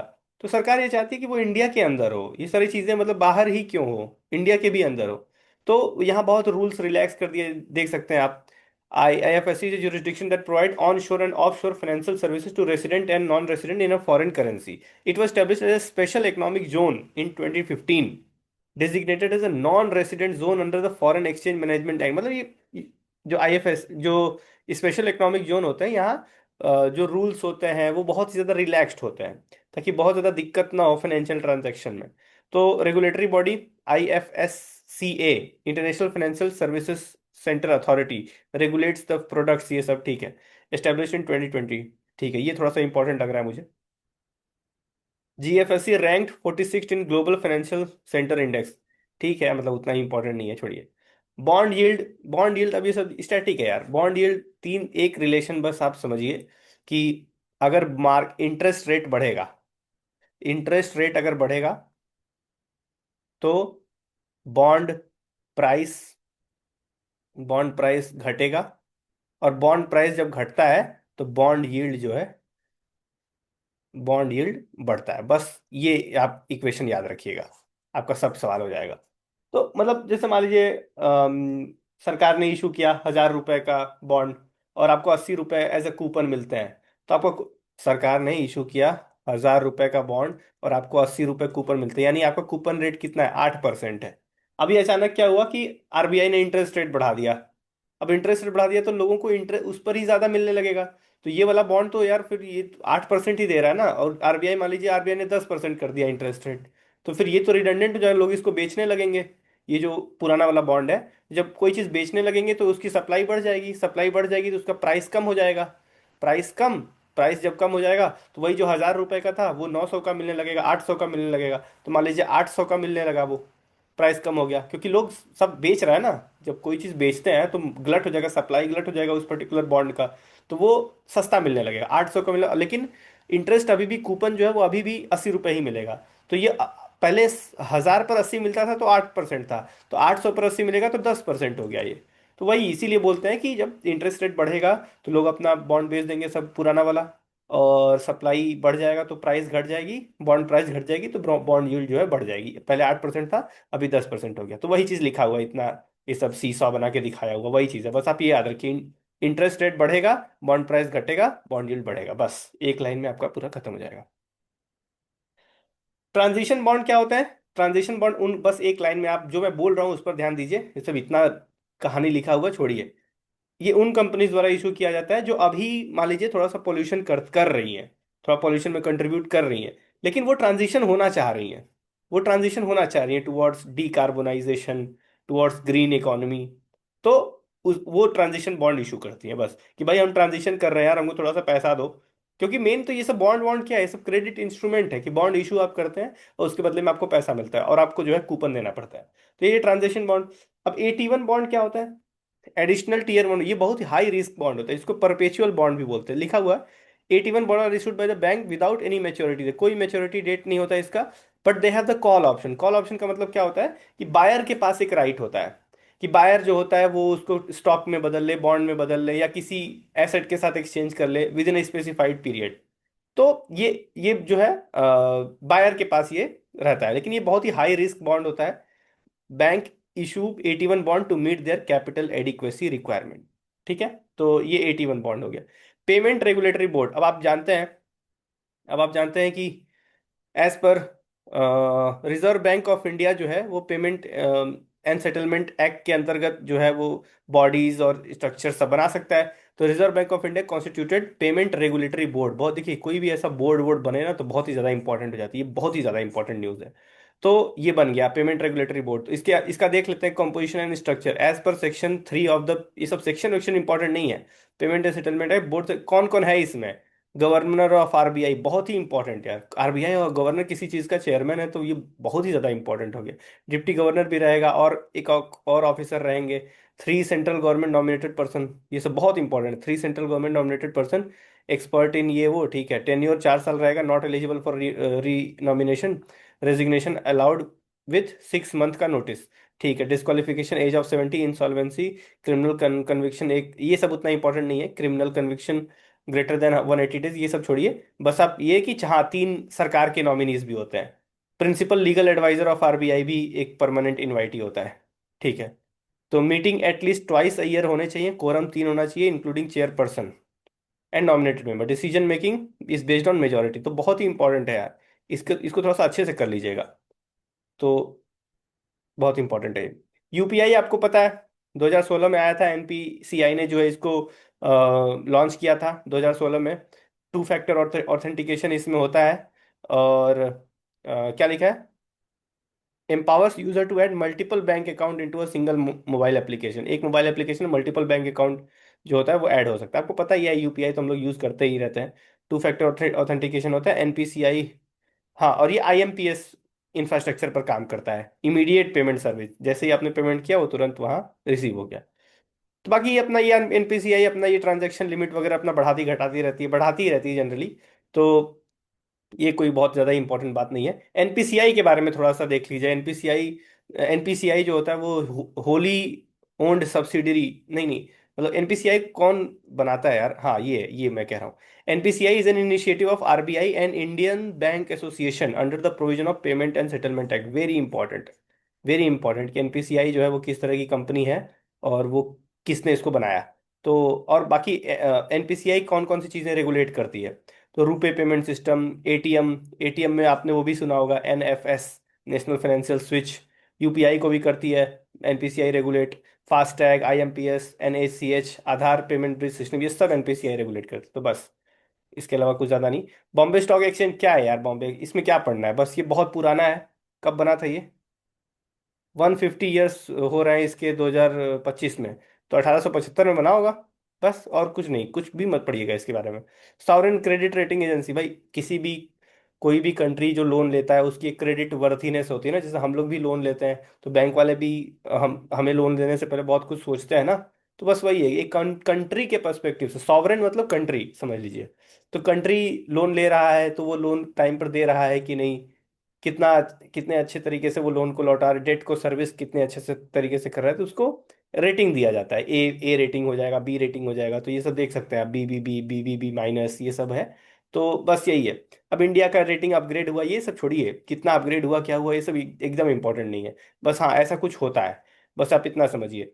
और credit rating agencies are regulated by SEBI. SEBI prelims 2022। तो बस इतना इंपॉर्टेंट है इस यूनिट में। अगला यूनिट है एक्सटर्नल सेक्टर। तो इसमें देखिए पहला टॉपिक है एफडीआई वर्सेस एफपीआई। अब देखिए एफडीआई वर्सेस एफपीआई तो स्टैटिक में हम लोग पढ़ते हैं ना यार, कि एफडीआई जो होता है वो प्राइमरी मार्केट से डील करता है। एफडीआई सिर्फ पैसा नहीं लाता है, वो बिजनेस वो मैनेजमेंट भी लाता है, टेक्नोलॉजी भी ट्रांसफर करता है। और ये एक लॉन्ग टर्म इन्वेस्टमेंट होता है, स्टेबल इन्वेस्टमेंट होता है। 10% से ज़्यादा होता है शेयर। तो ये सारी चीज़ें मतलब एफडीआई से रिलेटेड है। और एफपीआई क्या होता है, वो शॉर्ट टर्म होता है, सेकेंडरी मार्केट में होता है, प्रॉफिट के पर्सपेक्टिव से आता है। और जब 10% से कम होता है तब उसको एफपीआई बोलते हैं, इसको एफआईआई भी बोलते हैं। तो ये सारी चीज़ें आपको मतलब स्टैटिक में आप लोग जाके पढ़ लीजिएगा। और ये एफडीआई जो होता है वो बहुत स्टेबल होता है। एफपीआई जो होता है वो हॉट मनी, बहुत ही अनस्टेबल होता है। तो तुरंत जैसे ही मान लीजिए यूएस के फेडरल बैंक ने अपना इंटरेस्ट रेट बढ़ाया तो ये लोग तुरंत जो है यहाँ से पैसा खींच के उधर चले जाते हैं। तो ये है। अब बाकी एफडीआई जो है, एफडीआई ये सब जो लिखा हुआ है ये सब उतना इंपॉर्टेंट नहीं है। जो भी चीज़ें इंपॉर्टेंट है मैंने बता दिया है। ऑटोमेटिक रूट से अभी क्या क्या हो सकता है, तो एग्रीकल्चर सेक्टर में exploration of oil and natural gas, airport, industrial park, telecom service, trading, insurance, insurance भी 100% कर दिया गया है। तो ये सारी चीज़ें बहुत इंपॉर्टेंट है। अप्रॉक्स 90% और FDI in India is now under automatic route. ये इस समय के साथ मैक्सिमम चीज़ें ऑटोमेटिक के अंदर आ रही हैं। गवर्नमेंट रूट का मतलब क्या होता है, प्रायर गवर्नमेंट का परमिशन चाहिए। तो बस यही है। प्रोहिबिटेड का कौन कौन के सेक्टर में, ये प्रीलिम्स का क्वेश्चन यही सब एरिया से बनता है। लॉटरी में प्रोहिबिटेड है, online lottery, gambling, betting, chit fund, nidhi companies activities do not open to private sector, atomic energy, railway operation, इसमें जो है वो प्रोहिबिटेड। और ये सब स्टैटिस्टिक्स थोड़ा सा इंपॉर्टेंट है।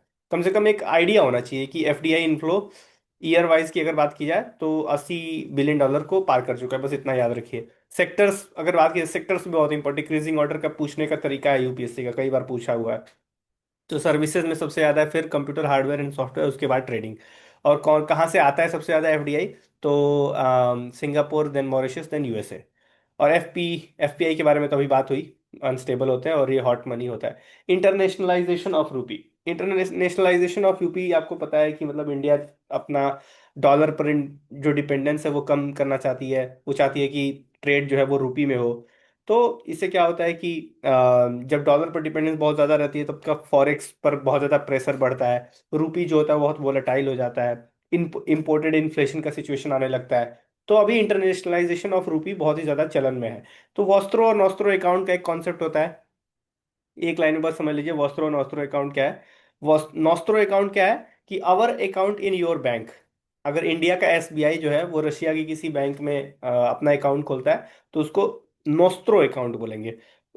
और रसिया का कोई बैंक जो है वो इंडिया के एसबीआई में अगर बैंक अकाउंट खोलता है तो उसको बोलेंगे वॉस्त्रो अकाउंट। ठीक है। तो ये होता है। अब मान लीजिए इंडिया का अकाउंट खुलता है रशिया के किसी बैंक में एसबीआई का।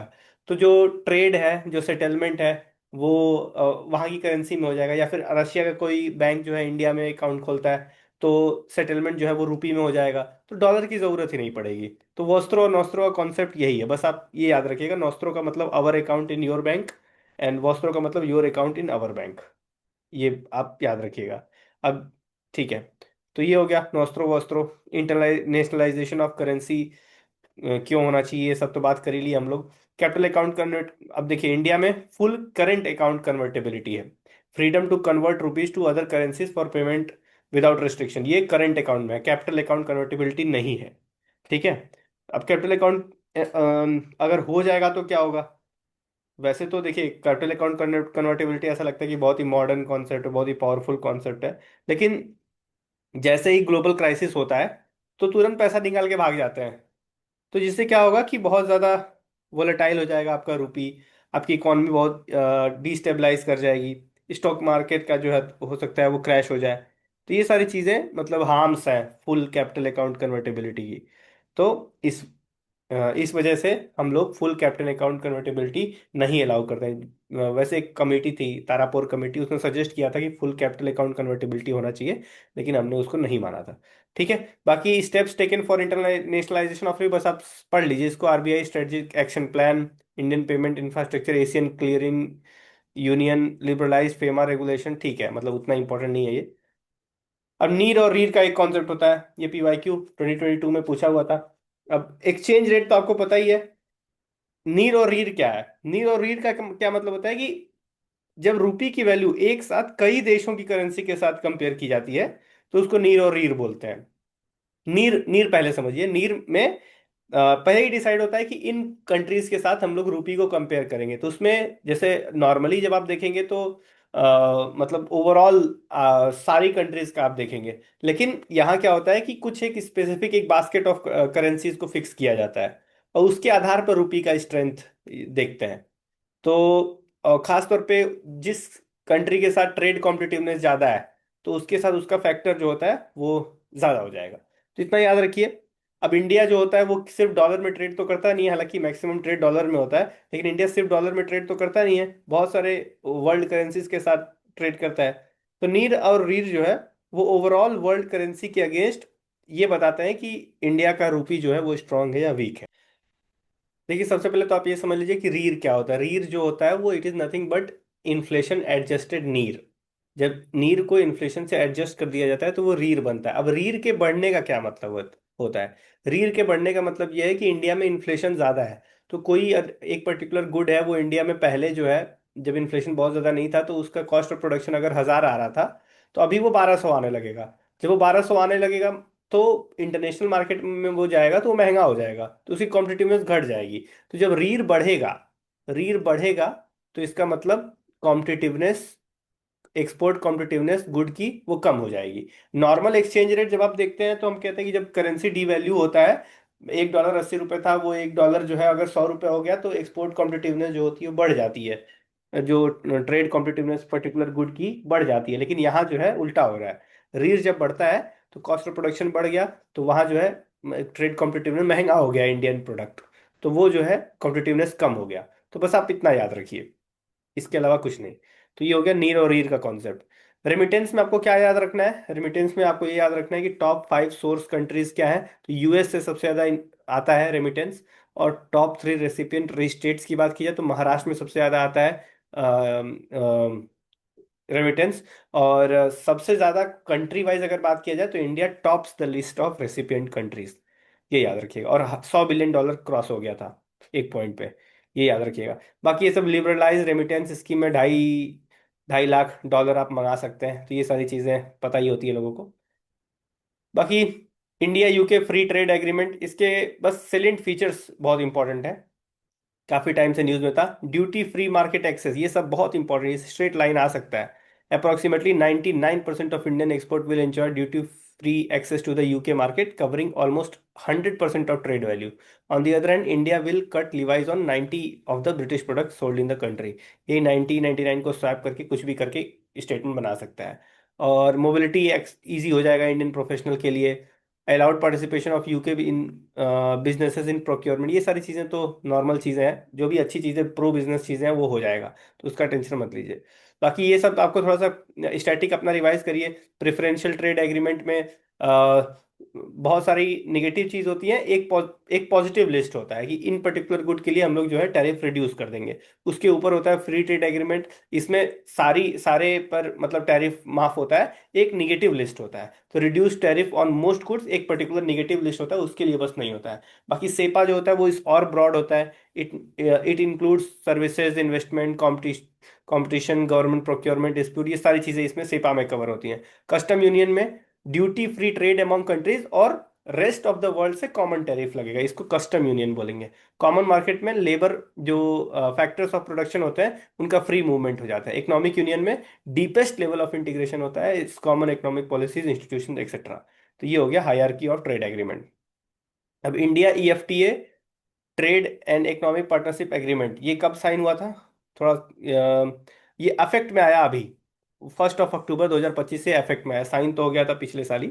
तो ये कौन कौन सी कंट्रीज इन्वॉल्व है? Iceland, Liechtenstein, Norway and Switzerland. NILS करके आप याद रख सकते हैं, बहुत ही इंपॉर्टेंट है। जिसमें सबसे ज्यादा ट्रेड इंडिया जो है वो स्विट्जरलैंड से करता है, उसके बाद Norway. It is the first trade agreement signed by India to incorporate a binding commitment, बहुत ही इंपॉर्टेंट है यार ये लाइन।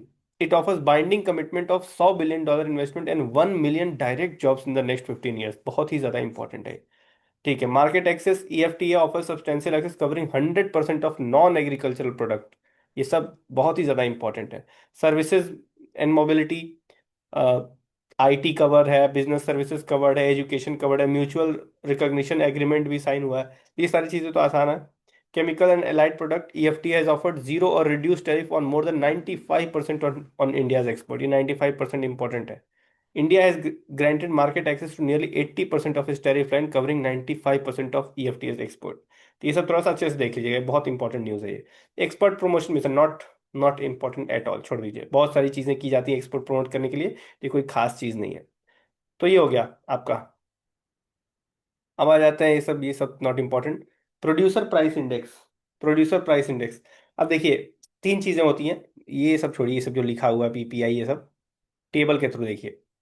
टी सीपीआई क्या होता है, डब्ल्यूपीआई क्या होता है, और पीपीआई पीपीआई क्या होता है?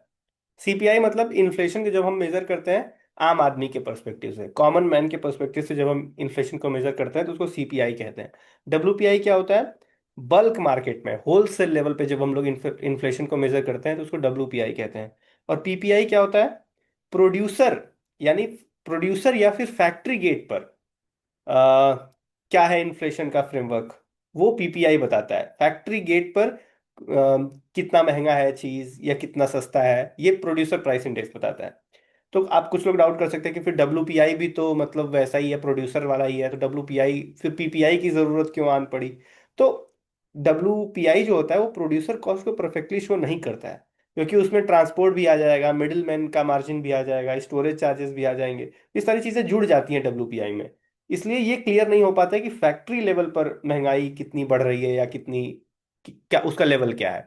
तो इसीलिए डब्ल्यूपीआई में तो आपको पता ही है कि first major point of sale, और ये कौन कौन रिलीज करता है? तो मिनिस्ट्री ऑफ कॉमर्स, बहुत इंपॉर्टेंट। गुड्स ही होता है, इसमें सर्विसेज नहीं होता है। Include taxes paid by wholesalers, ठीक है। और बेस ईयर 2011। और सीपीआई में क्या है? First point of sale, retail inflation भी इसको बोलते हैं, एनएसओ रिलीज करता है। इसमें गुड्स भी हैं, सर्विसेज भी हैं, इनफैक्ट इंपोर्टेड गुड्स भी हैं। Includes all consumer taxes. और 2012 इसका 2012 इसका बेस ईयर है। Producer price index, factory gate, वही बात है। और अभी तो चल रहा है, अभी तो ये प्रपोज है कि डीपीआईआईटी यानी कॉमर्स मिनिस्ट्री के अंतर्गत आएगा ये सब। और उसके बाद ठीक है, तो टैक्सेस में एक्सक्लूड्स टैक्सेस, एक्सक्लूड टैक्सेस जो होता है वो एक्सक्लूड कर देता है। और ये WPI में सर्विसेज इंक्लूड नहीं होता है, लेकिन इसमें सर्विसेज भी इंक्लूड है। तो ये चीज़ आप याद रखिएगा कि PPI की अभी बात चल रही है, वैसे अभी बात चल रही है तो क्वेश्चन आने की प्रोबेबिलिटी थोड़ी सी कम है, तो ये छोड़िए। अम, अगर लेबर ब्यूरो की बात की जाए तो हाँ देखिए, ये बहुत important, labour bureau has revise the base year of consumer price index number for agriculture labour and rural labour to 2019। पहले 1986-87 था, अभी जो है वो 2019 कर दिया गया, बहुत इंपॉर्टेंट। और लेबर से रिलेटेड कुछ भी क्वेश्चन आ जाए और ऑप्शन में चार दिया हुआ और उसमें लेबर ब्यूरो हो, तो लेबर ब्यूरो आपको मारना है, कुछ भी बिना सोचे आपको लेबर ब्यूरो मार देना है, आंसर हो जाएगा। मल्टी डायमेंशनल पॉवर्टी इंडेक्स बहुत ही ज्यादा इंपॉर्टेंट, बहुत ही ज्यादा इंपॉर्टेंट, इसके एक एक डायमेंशन, एक एक इंडिकेटर बहुत ही ज्यादा इंपॉर्टेंट है। और 1.1 billion out of 6.3 billion people across 109 countries live in acute, ये सब उतना इंपॉर्टेंट नहीं है। इंपॉर्टेंट क्या है? इंपॉर्टेंट ये है कि डायमेंशंस क्या है और इंडिकेटर्स क्या है। तीन डायमेंशंस हैं, हेल्थ, एजुकेशन और लिविंग स्टैंडर्ड, ज्यादातर यही डायमेंशंस होते हैं, इंडिकेटर्स बदल सकते हैं। हेल्थ के अंदर न्यूट्रिशन है, चाइल्ड मोर्टेलिटी, एजुकेशन के year of schooling, school attendance, living standard में cooking oil, sanitation, drinking water, electricity, housing, assets, बहुत ही ज्यादा इंपॉर्टेंट, एक एक चीज आपको रटी हुई होनी चाहिए। ठीक है, तो ये हो गया। वर्ल्ड इनइक्वालिटी रिपोर्ट कौन रिलीज करता है? World inequality report world inequality lab release करता है। और ये बहुत important, global top 10% population own 75% of total wealth, bottom 50% hold mayor 2%। ठीक है, तो ठीक है, इंडिया की बात की जाए, इंडिया का ज्यादा इंपॉर्टेंट है। 10% capture 58% of the national income. अभी हम लोग ज्यादातर ऑक्सफम रिपोर्ट पढ़ते हैं 2021 वाला, तो थोड़ा आउटडेटेड हो गया है वो कहता था कि 77% of India's, 10% people hold 77% of India's wealth. और इनइक्वालिटी को मेजर करने के लिए बहुत सारी चीजें हैं। कुजनेट्स रेशियो, बस कुजनेट रेशियो क्या है, कैसे है, मतलब नॉट इंपॉर्टेंट, बस कुजनेट रेशियो इनइक्वालिटी मेजर करता है, बस इतना पता होना चाहिए। और एक पाल्मा रेशियो भी है, Kuznets ratio and Palma ratio. और इसके अलावा एक गिनी इंडेक्स, गिनी इंडेक्स भी इनइक्वालिटी मेजर करता है। और एक लॉरेंस कर्व, हाँ होगा ही, हाँ दिया हुआ है लॉरेंस कर्व। अब देखिए गिनी इंडेक्स में क्या है, बस आपको ये चीज याद रखना है कि एक वैल्यू देता है ये 0 to 100। 0 का मतलब होता है परफेक्ट इक्वालिटी और 100 का मतलब होता है परफेक्ट इनइक्वालिटी, वेरी इंपॉर्टेंट। और उसके अलावा कुछ भी इंपॉर्टेंट नहीं है, कुछ भी नहीं, बिल्कुल शानपत्ती नहीं करना है कि आप जो है और सारी चीजें पढ़ रहे हैं, इतनी चीजें पढ़िए, बहुत इंपॉर्टेंट है। और इसके अलावा कुछ भी इंपॉर्टेंट नहीं है इस टॉपिक से रिलेटेड। फाइनेंशियल इंक्लूजन इंडेक्स कौन निकालता है? RBI। इसके अलावा कुछ भी मत पढ़िएगा, नहीं तो मतलब समझ लीजिए फिर।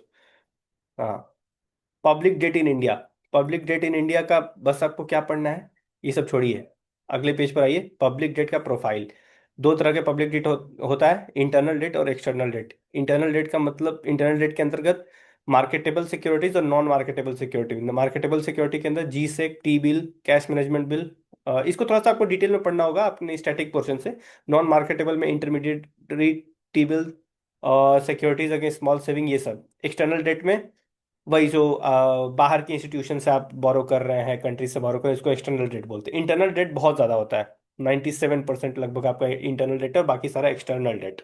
तो एक्सटर्नल डेट की अगर कॉम्पोजिशन की बात की जाए तो सबसे ज़्यादा कॉन्ट्रीब्यूशन जो है वो डॉलर का है। डॉलर के बाद रुपी है 31%, और बाकी उसके बाद जापान, जापानीज येन, SDR, ये सब है। ठीक है, ये भी बहुत important. Borrowers, non financial corporation except the central bank hold the highest share, बहुत ही ज्यादा है। पब्लिक डेट जो है यूपीएससी का फेवरेट टॉपिक है। उसके बाद डिपॉजिट टेकिंग कॉर्पोरेशन 27%, उसके बाद जनरल गवर्नमेंट 22%। डेट इंस्ट्रूमेंट की बात की जाए तो लोन के थ्रू सबसे ज्यादा आता है एक्सटर्नल डेट, उसके बाद followed by currency and deposit. ठीक है, बाकी वो तो FRBM वाले में तो वो बात की है कि 40% लाना है सेंट्रल गवर्नमेंट का और 20% लाना है स्टेट गवर्नमेंट का। बाकी ये सब छोड़िए। अमरूद तो यार, अमरूद में बस याद है कि सेंट्रली स्पॉन्सर्ड है, महुआ के अंतर्गत है, वाटर से रिलेटेड इंफ्रास्ट्रक्चर बिल्ड करने के लिए होता है, लॉन्च्ड इन सेलेक्टेड 500 सिटीज। ठीक है, वाटर से रिलेटेड है बस, उसके अलावा कुछ भी नहीं। स्कीम्स करने का उतना कॉस्ट बेनिफिट होता नहीं है, कुछ भी पूछ देता है उठा के। India fourth largest economy, top three कौन है ये पता होना चाहिए, US, चाइना, जर्मनी, उसके बाद इंडिया भी जर्मनी को भी सरपास कर ही जाएगा। जीडीपी निकालने के तीन मेथड होते हैं। जीडीपी में market value of all the final goods and services, not intermediate, all the final goods and services. तीन मेथड होते हैं, product method, expenditure method, income method. Production, product value added method जो होता है measures value added at each state to avoid double counting. Expenditure में कौन कितना expand कर रहा है, C+I+G+X-N वाला आपने पढ़ा होगा। और इनकम में wages plus rent, factor of production को कितना पैसा मिल रहा है। तो wages, rent, income plus profit, ये तीनों से जो भी निकालेंगे सेम ही जीडीपी आएगा। उसके अलावा तीन तीन होते हैं फैक्टर का GDP at, factor cost, factor cost, उसके बाद बेसिक प्राइस, बेसिक प्राइस, और उसके बाद market price, market price. Factor cost, factor price में जब हम लोग प्रोडक्शन टैक्स जोड़ते हैं, प्रोडक्शन टैक्स जोड़ते हैं, नेट प्रोडक्शन टैक्स, तब ये बेसिक प्राइस आ जाता है। उसके बाद बेसिक में जब हम लोग प्रोडक्ट जोड़ते हैं, प्रोडक्ट टैक्स, तब ये मार्केट प्राइस लिखा भी होगा। कहाँ गया? जीडीपी नेट, हाँ लिखा है ना, GDP at market price is equal to basic price plus product tax, net product tax. तो ये आपको पता होना चाहिए, उसके अलावा कुछ भी नहीं, कुछ भी नहीं। ठीक है। मॉस्पी रिलीजेस कैपेक्स सर्वे, बस।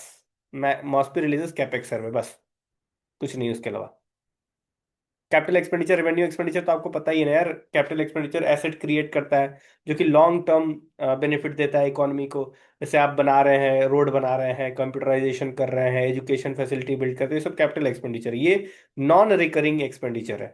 और रेवेन्यू एक्सपेंडिचर मतलब जो कि ऑन गोइंग, जो कि डे टू डे एक्सपेंसेस के लिए रिकरिंग, जैसे आपका सब्सिडी हो गया, पेंशन हो गया, सैलरी हो गया, ये सारी चीजें रेवेन्यू एक्सपेंडिचर में। ये आए दिन सवाल आते रहते हैं, इस साल भी आया ही था।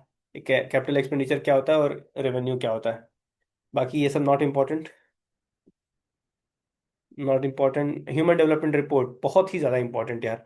इंडिया की रैंकिंग कहाँ गई? हाँ, 130, 130 रैंकिंग है। पिछले, इससे इसके पहले वाले में 133 थी। तो बहुत ही इंपॉर्टेंट है ये। और इसका वो कहाँ गया?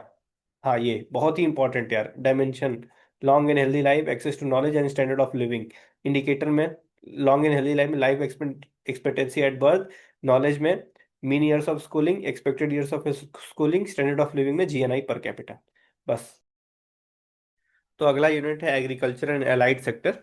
देखिए इस यूनिट में स्टैटिक चीजें ही इंपॉर्टेंट होती हैं। अब जैसे प्रधानमंत्री मत्स्य संपदा योजना, इसके बारे में बस आपको ये पता होना चाहिए कि ये 2020 में लॉन्च हुआ था, और फिशरीज मिनिस्ट्री इसकी नोडल मिनिस्ट्री है। ठीक है, बाकी ये सब ड्यूरेशन इसका FY 21 से लेके FY 25 तक है, जिसको एक्सटेंड कर दिया गया FY 26 तक।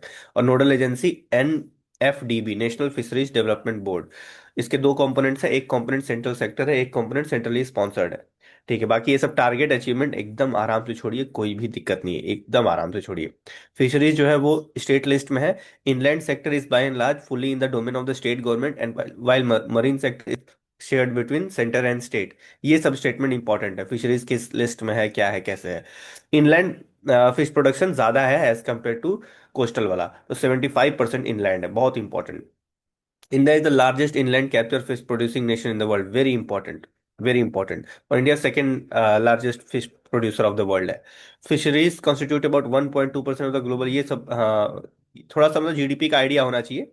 लगभग 1% है। Union budget 2026 propose that highest level, highest level ये सब मत मतलब ये हमेशा बढ़ता ही रहता है पैसा जो एलोकेट होता है, तो ये सब छोड़िए। प्रधानमंत्री धन धान्य कृषि, अब देखिए इसकी बहुत बात हुई है, इस स्कीम की बहुत ज्यादा बात हुई है, तो ये थोड़ा सा आपको पता होना चाहिए। कौन से बजट में आया था? 2025-26 के बजट में आया था। और इसके अलावा ये सब छोड़िए, ये सब छोड़िए, एम एम वगैरह। Nodal ministry, ministry of agriculture, duration FY 26 से लेके FY 31, financial outlay, most important provision. Annual budget 24,000 crore for 6 year, totalling 1.44 lakh crore. 40% for subsidies, 30% for infrastructure, 20% for loan, and 10% for training for the market support, बस। Coverage जो है 100 under performing, ठीक है। Focus करेंगे on regions with low crop yield, जहाँ लो crop yield होगा उस पर ज्यादा फोकस कर देंगे। बाकी स्ट्रक्चर डिजाइन, नेशनल लेवल पे एक नेशनल स्टेयरिंग कमेटी है, स्टेट लेवल पे नोडल कमेटी, डिस्ट्रिक्ट लेवल पे धन धान्य समिति है। तो ये सब नॉट नॉट सो इम्पोर्टेंट, ये तो आप मतलब पता ही होगा, छोड़िए।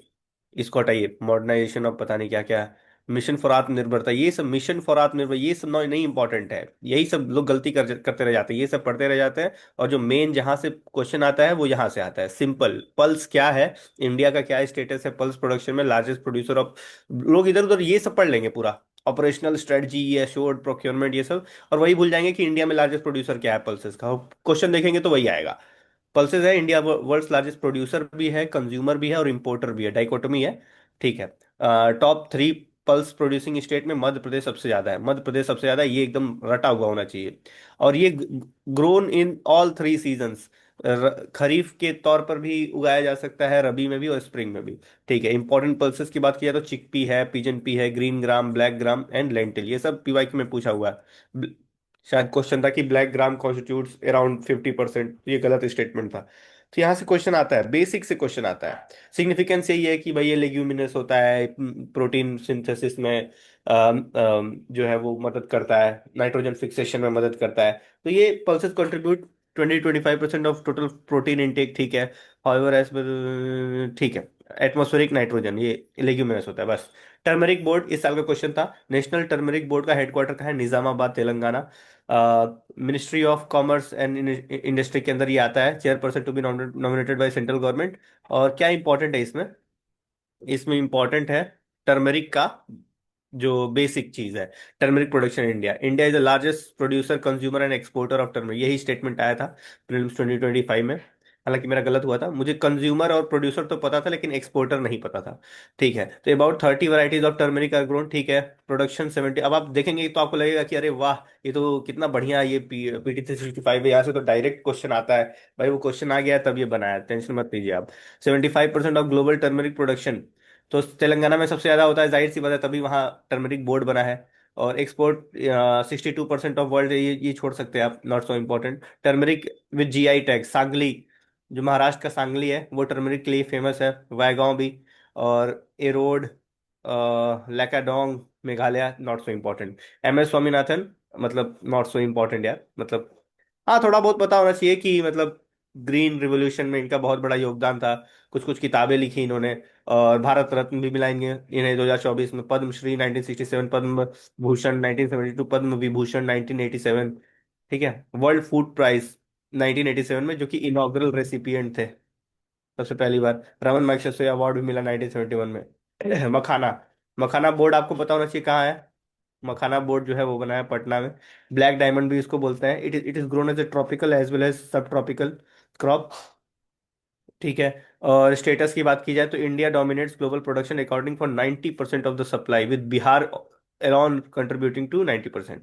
ठीक है, यूनियन बजट ने मखाना बोर्ड बिहार में बात की। Despite high volume of production, only A small fraction, approximately 1 to 2% of total output is exported. ठीक है, एक्सपोर्ट बहुत कम है, प्रोडक्शन बहुत ज़्यादा होता है।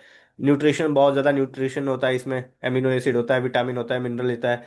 और ये लो फैट फूड कम करता है। ठीक है, ठीक है, सिल्क की बात की जाए तो ये सब छोड़िए, इतना इंक्रीज फ्रॉम, हर साल इंक्रीज ही होता है, तो not so important. Silk is a natural fibre produced by silk worm, primarily bye Bombyx Mori species. Sericulture जो है वो सिल्क कल्टीवेशन को बोलते हैं। क्या इंपॉर्टेंट है, ये वाला लाइन इंपॉर्टेंट है। India is the only country that produces are all major varieties of natural silk, अभी हम लोग पढ़ेंगे इसके बारे में। मिनिस्ट्री ऑफ टेक्सटाइल्स के हिसाब से इंडिया है cemented its position as the world's second largest silk producer and largest consumer. Largest producer क्या है? China, China. ठीक है, टाइप ऑफ सिल्क की बात की जाए तो mulberry silk, about 90% of India silk production जो है वो मलबरी होता है, ये पूछ सकता है statement. Mainly in Karnataka, Tamil Nadu, Andhra. Tasar silk mainly कहाँ है? झारखंड, छत्तीसगढ़, उड़ीसा। एरी सिल्क ये कहाँ है? North east, Assam. और muga silk exclusive to Assam. ठीक है, बस इतना ही याद रखिए आप।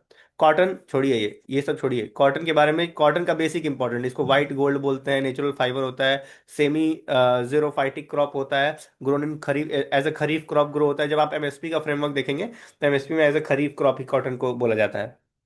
Cotton is grown on a variety of soil ranging from, mainly इसको ब्लैक सॉइल चाहिए होता है, ब्लैक सॉइल कॉटन के लिए, तभी वो महाराष्ट्र, गुजरात यहाँ बहुत ज़्यादा होता है। Semi tolerant to salinity and sensitive to water logging. ठीक है, 200 फ्रॉस्ट फ्री डेज, प्रीलिम्स 2020 का स्टेटमेंट है ये। India is the second largest producer of cotton after China, very important line. India is the only country which grows all four species of cotton, very important line. Major state में Maharashtra cotton, Telangana, Karnataka, Rajasthan, Madhya Pradesh. ठीक है, opium cultivation की बात की जाए तो opium cultivation में opium poppy plant is the source of opium. ठीक है, which contain several indispensable alkaloids. ठीक है, morphine is commonly used analgesic, pain relieving medicine, while codeine is used the manufacture of cough syrup. ये सब general science के कुछ कुछ questions हैं, मतलब स्टेट पीसीएस में ये सब पूछता है यार, मतलब छोड़ सकते हैं आप। It is also grown as source of edible seed and seed oil. ठीक है, एडिबल सीड, सीड ऑयल में तो सब सब यूज होता है, तो उसको अलग से पढ़ने की जरूरत नहीं। इंडिया इज ओनली, ये जहां भी ओनली ओनली लिखा हो, थोड़ा एक्सट्रीम स्टेटमेंट वो पढ़ लिया, India is only country authorise by the united nation single convention on narcotic drug to produce opium. ठीक है, 11 कंट्रीज ओपीएम पॉपी प्रोड्यूस करते हैं, बट गम एक्सट्रैक्ट नहीं करते हैं। ठीक है, भारतीय ये सब छोड़िए, भारतीय इनिशिएटिव बंद, ये हटाइए, एकदम एकदम हटाइए।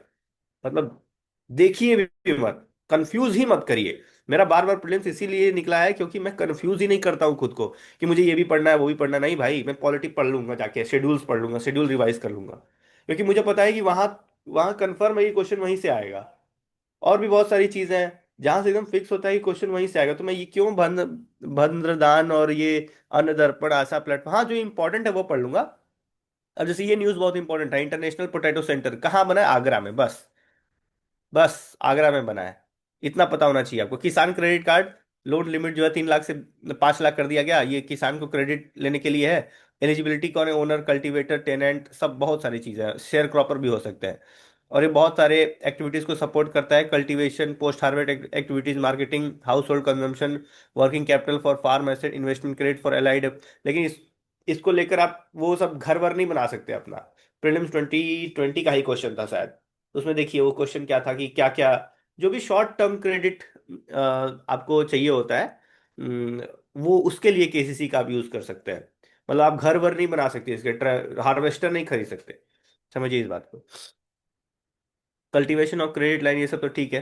Public sector bank, private sector, commercial bank, small finance bank, सब इसमें कवर हो जाएंगे, मतलब सब इशू कर सकते हैं। ड्यूरेशन जो है 5 साल का होता है, ठीक है। बाकी ये सब, international year of women farmer 2026 को बोला गया है, international year of range land and pastoralist भी बोला गया है, international year of volunteer for sustainable development भी बोला गया है यूएन द्वारा। Decade of sustainable transport 2026-35, decade of ecosystem restoration 21-30, decade of ocean science for sustainable development 21 से 30। अब ये मैं पढ़ इसलिए रहा हूँ क्योंकि इस साल का क्वेश्चन आ गया है ना।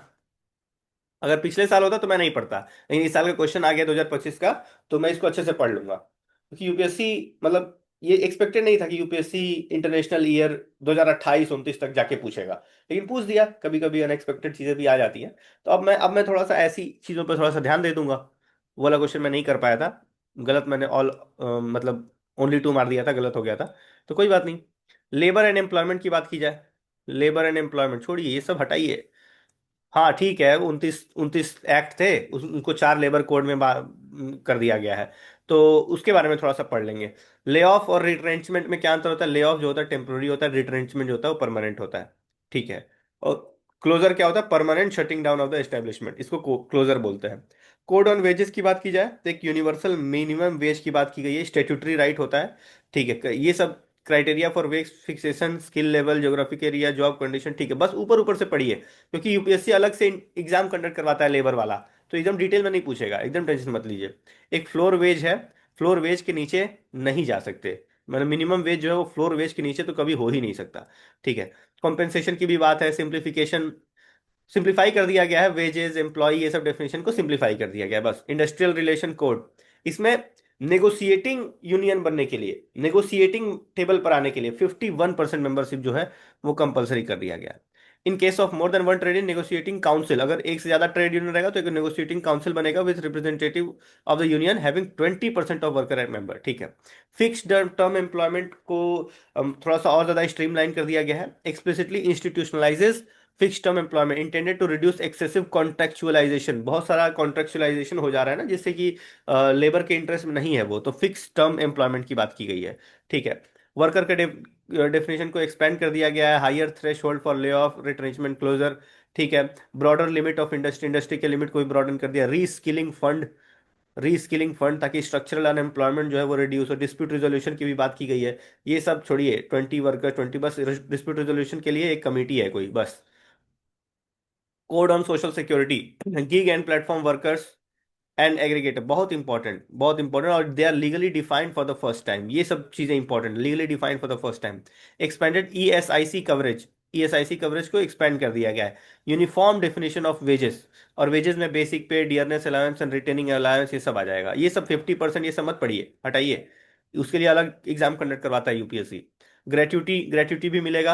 And national database for unorganise worker, very important, ये सब चीजें इंपॉर्टेंट होती है। National database for unorganise worker provide for creation creating a national digital platform with registration and skill detail of unorganise worker, ठीक है। Occupational safety health and working condition code, ठीक है। तो ये safeguarding worker right and safe working working condition को safe बनाने के लिए तो यूनिफाइड रजिस्ट्रेशन होगा। हजार्डस वर्क का डेफिनेशन तो और ब्रॉडन कर दिया गया है। माइग्रेंट वर्क का डेफिनेशन और ब्रॉडन कर दिया गया है। वीमेन के लिए बहुत सारे प्रोविजंस हैं। National occupational safety health advisory board, बहुत ही इंपॉर्टेंट, बहुत ही ज्यादा इंपॉर्टेंट है। Health advisory board, institutional oversight में एक सेफ्टी कमिटी है, welfare officer, national occupational safety and health advisory board, tripartite body. तो बस ऊपर ऊपर से बस आप कीवर्ड पर ध्यान दीजिए, डिटेल में ध्यान नहीं देना है, ठीक है। रिवैम्प पीएलएफएस, ठीक है। पीएलएफएस देखिए एनएसओ जो है वो कंडक्ट कराती है। एनएसओ 2017 में इंट्रोड्यूस हुआ था to eliminate the key employment and unemployment indicators in the short time interval of 3 month for urban areas only, और अभी जो है वो रूरल एरियाज को भी इंक्लूड कर दिया गया है। In the current weekly status, current weekly status क्या आप पढ़ लेंगे, to estimate employment and unemployment indicators in the usual status and the current weekly status, ठीक है। तो टर्मिनोलॉजी की बात की जाए तो लेबर फोर्स पार्टिसिपेशन रेट तो आपको पता ही है, percentage of person in the labour force working और seeking to available to work in the population, very important definition. Worker population ratio, percentage of employed person in the population, ये population denominator में population है। Unemployment rate, percentage of person unemployed among the person in the labour force, यहाँ denominator में labour force है, population नहीं है, ध्यान दीजिएगा। एक्टिविटी स्टेटस मतलब कि एक पिछले time period activity of a person is determined on the basis of the activities pursued by the person during the specified reference period। if एक reference period में एक person कौन किस तरह की एक्टिविटी करता है उसी को एक्टिविटी स्टेटस बोलते हैं। Usual status, usually when the activity status is determined on the basis of the reference period of the last 365 days preceding the date of sale, it is known as the usual activity status of a person। usual principal activity and usual subsidiary activity taken together is considered as the usual activity status and is written as the usual status, ps plus ss, ठीक है। principal activity status, the activity status मतलब एक साल तक, अभी जो आप आज डेट है उससे एक साल पहले तक कौन सा ऐसा काम है जिसमें एक पर्सन सबसे ज्यादा इन्वॉल्व रहा है, तो उसको बोलेंगे principal activity status, the activity status on which a person spend relatively longer time during the 365 days. और उसके अलावा मतलब एक काम के अलावा थोड़ा बहुत दूसरा काम भी करता था तो उसको बोल देंगे सब्सिडरी इकोनॉमिक एक्टिविटी स्टेटस, ठीक है। करंट वीकली स्टेटस की बात की जाए तो ये करंट वीकली स्टेटस में वीक मतलब वर्ड पहले से ये वीक का, तो लास्ट 7 डेज की बात करेंगे इसमें, the activity status determined on the basis of the reference period of the last 7 days. Current weekly status activity status का मतलब क्या होता है, एक दिन का। If on one day person had worked for 1 hour और मोर अकॉर्डिंगली ही has given the work status, ठीक है। बस इतना ही, इतना ही आपको याद रखना है। Other development, skill India mission, skill India mission कब शुरू हुआ था, 2015 में, बस। Ministry nodal ministry, ministry of skill, बस खत्म, खत्म। इंडिया स्किल एक्सेलरेटर यूनिवर्सिटी, इतना टाइम नहीं है भाई। पीएम से तो इतना भी टाइम नहीं है भाई, आएगा तो देख लेंगे, नहीं आएगा छोड़ देंगे। ग्लोबल कैपेबिलिटी, इतना भी टाइम नहीं है भाई। समझिए बात को, मैं ऐसे ही नहीं कह रहा हूँ, हवा हवाई बात नहीं कर रहा हूँ, समझिए आप इस बात को, तभी प्रीलिम्स बार बार निकलता है, नहीं तो आप इधर उधर की चीजें पढ़ते रह जाते हैं और स्ट्रगल करते हैं एग्जाम में। Living wage, ministry of wage is discussing living wage to improve, living wage की बात की गई है। अब देखिए मिनिमम वेज क्या होता है, वो थोड़ा सा बेयर नेसेसिटी वाली बात करता है कि बेयर इतना मिनिमम तो देना पड़ेगा, लेकिन लिविंग वेज क्या होता है, इट इज मैक्सिमलिस्ट, कि सिर्फ भाई मिनिमम वेज देना जरूरी नहीं है, उसको बेसिक नीड्स जैसे food, housing, health care, education, transport, clothing, ये सब भी इंक्लूड करो। तो थोड़ा सा ब्रॉड हो गया, थोड़ा सा लिबरल हो गया लिविंग वेज। और ये कहाँ मतलब कॉन्स्टिट्यूशन में कहाँ लिखा हुआ, article 43, very important, very very important, 43 में। तो ठीक है, कोई बात नहीं। तो देखिए मेनली इकोनॉमिक्स आपका यही तक था, इसके बाद अब चीजें बहुत इंपॉर्टेंट नहीं है इकोनॉमिक्स में, इतना आप पढ़ लीजिए। और इकोनॉमिक सर्वे, अभी बजट आएगा, इकोनॉमिक सर्वे आएगा, वहां की कुछ कुछ प्रोविजंस पढ़ लीजिए, आपका इकोनॉमिक्स हो जाएगा। लेकिन थोड़ा सा देख लेते हैं, business innovation competition commission of India, competition commission of India statutory body है, 2003 में बनी थी, मिनिस्ट्री ऑफ कॉर्पोरेट अफेयर्स के अंदर आती है, बस। इसके अलावा कुछ भी नहीं, कुछ भी नहीं, मैं बता रहा हूँ। प्रधानमंत्री मुद्रा योजना, मिनिस्ट्री ऑफ फाइनेंस जो है नोडल मिनिस्ट्री, बहुत ही important, ministry of finance, launch year 2015, बस। इसके अलावा कुछ नहीं। ग्लोबल इनोवेशन इंडेक्स, हाँ, इंडिया की रैंकिंग कहाँ गई भाई, इंडिया की रैंकिंग लिखा नहीं है क्या, वीपो निकालता है, वीपो, वर्ल्ड इंटेलेक्चुअल प्रॉपर्टी ऑर्गेनाइजेशन की हाईलाइट, हाँ ये है ना। India's rank rises to 38th position, big leap from 81st in 2015। ये सब बस लाइन इंपॉर्टेंट है, क्योंकि थोड़ा सा इंटेलेक्चुअल प्रॉपर्टी यूपीएससी का फेवरेट टॉपिक है। नोबेल प्राइज इन इकोनॉमिक्स हटाइए भाई, हटाइए, ये सब नहीं पूछता यूपीएससी में। Intellectual property right in India, ये थोड़ा सा यूपीएससी का फेवरेट है, तो इसको थोड़ा सा देख लीजिए।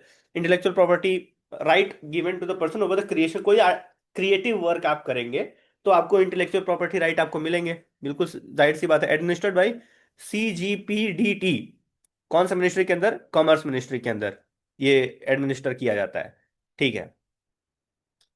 Global position, India granted the highest number of patent in FY 24। ठीक है, ये सब मेंस के लिए, ये सब डेटा इंपॉर्टेंट होता है। इंडिया रैंक फोर्थ इन ट्रेडमार्क फाइलिंग। ठीक है, ये सब छोड़िए, ये सब मेंस के लिए डेटा, ये सब इंपॉर्टेंट है। Details of legal and regulatory consideration of different IP. अब देखिए आईपी में क्या क्या कवर होता है। ज्योग्राफिकल इंडिकेशन, GI टैग जो मिलते हैं 10 साल के लिए होता है। डिजाइन जो होता है वो 10+5 ईयर के लिए। पेटेंट जो होता है वो 20 के लिए। पेटेंट में क्या कवर होता है क्या नहीं कवर होता है, वो जाके आप लोग अपने स्टेटिक नोट्स में रिवाइज करिए कि क्या कवर होता है क्या नहीं कवर होता है। Copyright, copyright author life time +60 years. ठीक है। ट्रेडमार्क भी होता है, semiconductor integrated circuit layout design. ठीक है। ट्रेड सीक्रेट भी होता है और प्लांट वैरायटी भी होता है। ठीक है, तो ये थोड़ा सा अच्छे से आप देख लीजिएगा इसको, वेरी इंपॉर्टेंट। अदर की इनिशिएटिव, मर्जर ऑफ कंपनी, हटाइए इसको। रिवर्स फ्लिपिंग, हटाइए इसको। कॉर्पोरेट सोशल, एक सोशल रिस्पॉन्सिबिलिटी मतलब क्या होता है कि एक स्पेसिफिक जो टर्नओवर होता है, देखिए लिखा हुआ है ना, the companies are obligated to allocate at least 2% of their average net profit from the previous 3 years to CSR activities such as protection of national heritage et cetera. ठीक है, तो 2% नेट प्रॉफिट का देना पड़ता है सोशल और इन्वायरमेंटल ये सब चीज़ों के लिए, उसी को CSR बोलते हैं। मैं पढ़ इसलिए रहा हूँ क्योंकि 2024 में क्वेश्चन आ गया था CSR का। रिवर्स फ्लिपिंग का ये बस ये टर्म्स का मतलब एक बार देख लीजिएगा आप। Practice when startups that had earlier established organisational structure in offshore jurisdiction shift their domicile back to their home country. Flipping, flipping में क्या होता है कि जब ऑर्गेनाइजेशनल स्ट्रक्चर सोर्स कंट्री से बाहर जाता है, और रिवर्स फ्लिपिंग में जब बाहर से घर पे आता है वापस, तो उसी को बोलते हैं रिवर्स फ्लिपिंग। तो कीवर्ड्स से रिलेटेड कभी कभी जैसे आपको याद होगा ट्विन, ट्विन डेफिसिट एक बार पूछा हुआ था। ट्विन डेफिसिट, इसके अलावा इंपोर्ट कवर का मतलब पूछा हुआ था। इंपोर्ट कवर का मतलब पूछा होता है, इकोनॉमिक्स की PYQs की बात कर रहा हूँ। इसके अलावा और क्या पूछा था 2022 में? इनडायरेक्ट ट्रांसफर्स, इनडायरेक्ट ट्रांसफर्स का मतलब पूछा हुआ था। कन्वर्टिबिलिटी का मतलब पूछा हुआ था, कन्वर्टिबिलिटी। तो इकोनॉमिक्स में कीवर्ड्स थोड़े से इंपॉर्टेंट हो जाते हैं, तो ये सब थोड़ा सा आप देख लीजिएगा। फ्यूजिटिव इकोनॉमिक ऑफेंडर एक्ट, जो बाहर भाग जाते हैं यार, जैसे विजय माल्या जैसे लोग, तो इसमें बस ये 100 करोड़ वाला पॉइंट याद रखिएगा। Offences specified in the schedule with a total value of 100 crore, यही खेलता है। 100 को 1000 बना देगा या 500 बना देगा, तो 100 crore. To be declared FEO, concern authority must submit an application to a special court, और court of session designated special under PMLA act. ठीक है। वी राइज, हटाइए वी राइज, कोई कोई नहीं राइज करेगा। Infrastructure, port in India, 12 major port है, 12 major port है, और 13th major port is under construction in the Vadhavan Maharashtra. Mumbai का जो JNPT वाला पोर्ट है, उससे बर्डन को उसका रिड्यूस करने के लिए। Major port wholly owned by central government, central government wholly own करते हैं। Non major port managed by respective state government. Major port है तो सेंट्रल गवर्नमेंट, बाकी सारे पोर्ट है तो state government. 95% of India trade by volume and 70% by value is done through the maritime route. ठीक है। बाकी एवरेज टर्न अराउंड टाइम जो है वो इंप्रूव कर रहा है, लेकिन अभी भी उतना नहीं है।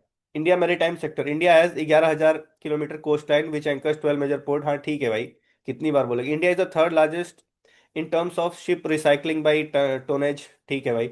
India ranking in World Bank international shipping, बस ये वर्ल्ड बैंक निकालती है क्या? International shipping logistic performance index, बस इंडिया की ranking not important. Sagarmala, Sagarmala में क्या इंपॉर्टेंट, 2015 में लॉन्च हुआ था, nodal ministry ministry of port, बस। इसके अलावा 4 इसके कंपोनेंट हैं: port modernisation, port connectivity, port industrialisation, coastal community development, coastal shipping, inland waterways promotion. जो भी आएगा ऑल ऑफ द मार दीजिएगा आप। ठीक। इंडियन पोर्ट एक्ट, हटाइए इसको। बहुत सारे एक्ट पास होते हैं यार, सब सब थोड़ी पढ़ते हुए चलेंगे, आएगा तो छोड़ छोड़ देंगे, कोई दिक्कत नहीं है। प्रेसिडेंट, हटाइए इसको। मॉडर्नाइजेशन ऑफ शिपिंग सेक्टर, अरे इंफ्रास्ट्रक्चर से क्वेश्चन नहीं आता है यार, मतलब देखिए आप पेपर उठा के देखिए, इकोनॉमिक्स में बेसिक इकोनॉमिक्स से ही क्वेश्चन आता है। विंजिगम इंटरनेशनल, ये इसकी बहुत बात हुई है, इसकी बहुत बात हुई है, तो इसके बारे में थोड़ा सा पढ़ लेंगे। It is India first deep water container transshipment port, यही सीधे सीधे लाइन आ सकता है। Port is being conducted developed in the landlord model with the PPP। ठीक है। की एडवांटेजेस क्या है? स्ट्रेटेजिक लोकेशन इसकी बहुत अच्छी है, और इसका इसको नेचुरल एडवांटेज भी है क्योंकि नेचुरल डेप्थ, डेप्थ डेप्थ ज्यादा रहेगा तभी तो बड़ी बड़ी शिप वहां आके करेंगी, पार्क करेंगी खुद को। नेशनल रोड सेफ्टी बोर्ड, अरे यार क्या कौन सा बोर्ड है यार ये, हटाइए इसको। नहीं भाई, नहीं पढ़ना है ये सब। रोड सेफ्टी बोर्ड, जाके उठा के देखिए पेपर, कब लास्ट रोड के बाद रोड सेफ्टी ये सब पूछा हुआ था। एविएशन सेफ्टी, अरे भाई एविएशन तो ठीक है, मतलब वो एक्सीडेंट हो गया तो अब ये सब पढ़ते हुए थोड़ी चलेंगे, छोड़ दूंगा मैं, कोई दिक्कत नहीं है। केप टाउन कन्वेंशन, थोड़ा सा ऐसा लग रहा है कि हाँ एग्जामिनर ये देखेगा केप टाउन कन्वेंशन, हाँ यार बढ़िया लग रहा है, तो केप टाउन कन्वेंशन किससे जुड़ा है? एयरक्राफ्ट इक्विपमेंट, बस एक लाइन में खत्म करिए। एयरक्राफ्ट से जुड़ा हुआ है क्या? केप टाउन कन्वेंशन, बस। नेशनल लॉजिस्टिक पॉलिसी, यूनिस्ट्री मिनिस्ट्री ऑफ कॉमर्स ने इसको शुरू किया था 2022 में, और पीएम गति शक्ति को कॉम्प्लीमेंट करने के लिए, जिसका टारगेट था कि 9% से कम कर देंगे इंडिया का लॉजिस्टिक कॉस्ट, और वो धीरे धीरे उसकी तरफ बढ़ भी रहा है। तो ये आपको पता होना चाहिए, रिड्यूस द लॉजिस्टिक कॉस्ट। और इंडिया रैंक 38 इन World bank logistic performance index, logistic performance index world bank निकालता है, बस। ठीक है, लीड्स इंडेक्स जो है वो commerce ministry, leads index commerce ministry, बस। इसके अलावा कुछ भी नहीं। एसेट मोनेटाइजेशन, हटाइए इसको, हटाइए एकदम आराम से हटाइए इसको, कोई दिक्कत नहीं है। नेशनल नहीं, ये थोड़ा पढ़ सकते हैं। एसेट मोनेटाइजेशन में ये जो नेशनल मोनेटाइजेशन पाइपलाइन और नेशनल लैंड मोनेटाइजेशन कॉरपोरेशन, ये थोड़ा सा मतलब इसकी बहुत बात हुई है। नेशनल मोनेटाइजेशन पाइपलाइन, मतलब एसेट मोनेटाइजेशन का क्या मतलब होता है कि एक एसेट जो कि ऐसे ही पड़ा हुआ है, उसका क्यों कोई यूज नहीं हो रहा, उसको मोनेटाइज करना, उसका मॉनेटरी वैल्यू एक्सट्रैक्ट करना, उसी को बोलेंगे। तो वो कोर एसेट भी हो सकता है, नॉन कोर एसेट भी हो सकता है। तो national monetisation pipeline it aims to generate 6 lakh crore by leasing out public infrastructure asset over the course of 5 year, 4 year, ठीक है, 2022 से 2025, बस आप इतना याद रखिए, 6 लाख करोड़ वाला याद रखिएगा। National land monetisation corporation 100% government own company under administrative control of department of public enterprise to carry out monetisation of non core assets, non core asset NLMC जो है वो नॉन कोर एसेट के लिए है, ठीक है। बाकी तो उतना इंपॉर्टेंट ये सब ऊपर वाला उतना इंपॉर्टेंट नहीं लग रहा है। ये दोनों चीज आप याद रखिएगा। डिजिटल इंडिया मिशन कब शुरू हुआ था? 2015 में शुरू हुआ था, ministry of MeitY, ministry of electronic and information technology. इसके अलावा और कुछ इंपॉर्टेंट नहीं है, not important, not important at all. Services sector, services sector, India का सर्विस सेक्टर में जीडीपी कंट्रीब्यूशन जो है वो 55% है लगभग। छोड़िए, इसके अलावा और कुछ इंपॉर्टेंट नहीं है। देख लेता हूँ, कुछ भी इंपॉर्टेंट नहीं है, छोड़िए इसको। माई माइनिंग एंड एनर्जी इंडी नॉट सो इंपॉर्टेंट यार। एनुअल सर्वे ऑफ इंडस्ट्री कौन निकालता है? कौन निकालता है भाई? मॉस्पी, बस। MoSPI, annual survey of industry, MoSPI. इसके अलावा कुछ भी मत पढ़िएगा, यकीन मानिए। इंडेक्स ऑफ इंडस्ट्रियल प्रोडक्शन, ये यूपीएससी कई बार पूछा हुआ है। इंडेक्स ऑफ इंडस्ट्रियल प्रोडक्शन और 8 कोर इंडस्ट्री, तो 8 कोर में कौन आता है कौन नहीं आता है, ये आपको पता होना चाहिए, बहुत important. Composite indicator meaning the short term change in the volume of production of a basket of industrial product during a given period with respect to chosen base period, ठीक है। कंपाइल कौन करता है? सीएसओ, ठीक है। To measure the real industrial growth, monthly publish होता है, base year 2011 है। मतलब जो मेजर इंडस्ट्रियल एक्टिविटी है, इंडस्ट्रियल, देखिए नाम से ही क्लियर है, इंडेक्स ऑफ इंडस्ट्रियल प्रोडक्शन। तो कितना इंडस्ट्रियल इंडस्ट्रियल प्रोडक्शन हो रहा है डिफरेंट डोमेन्स में, वो ये मेजर करेगा, मंथली मेजर करता है। बेस ईयर जो है इसका 2011 है।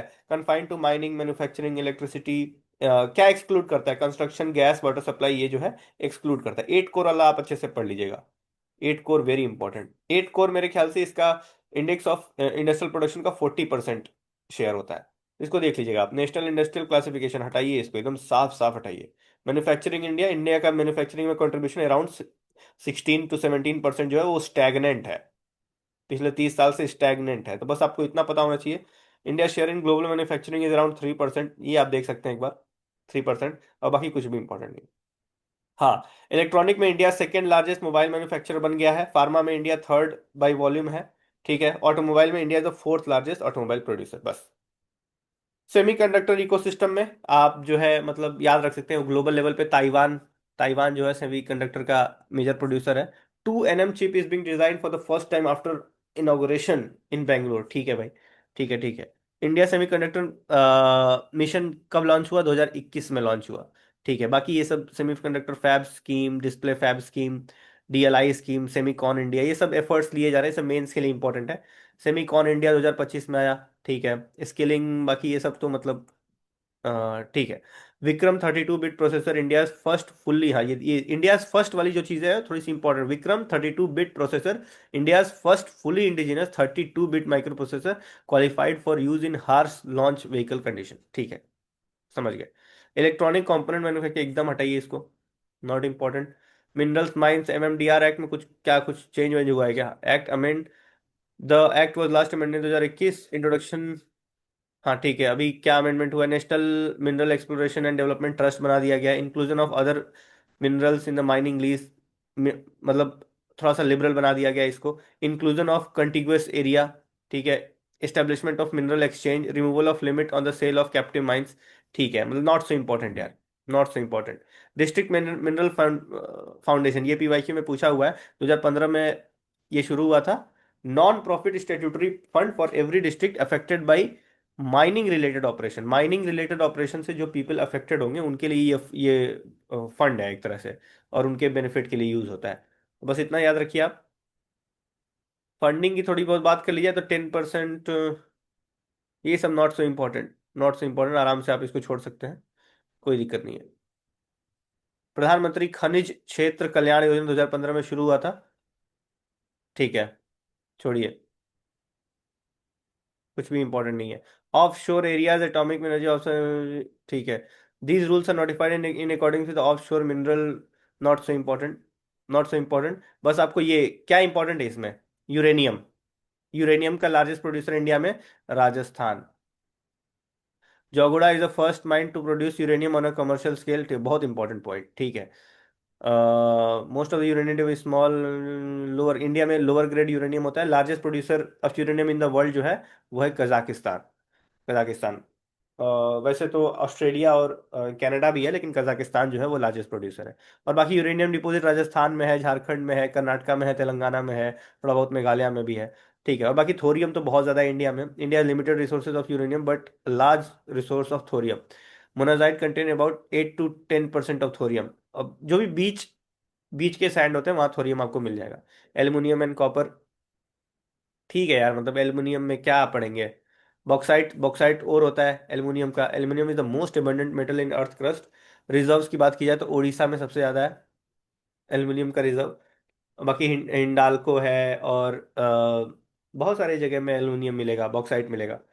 लीडिंग प्रोड्यूसर बात की जाए तो बॉक्साइट का वो उड़ीसा है। वर्ल्ड में China is the leading producer of aluminium. China बहुत सारी चीज़ों का लीडिंग प्रोड्यूसर है।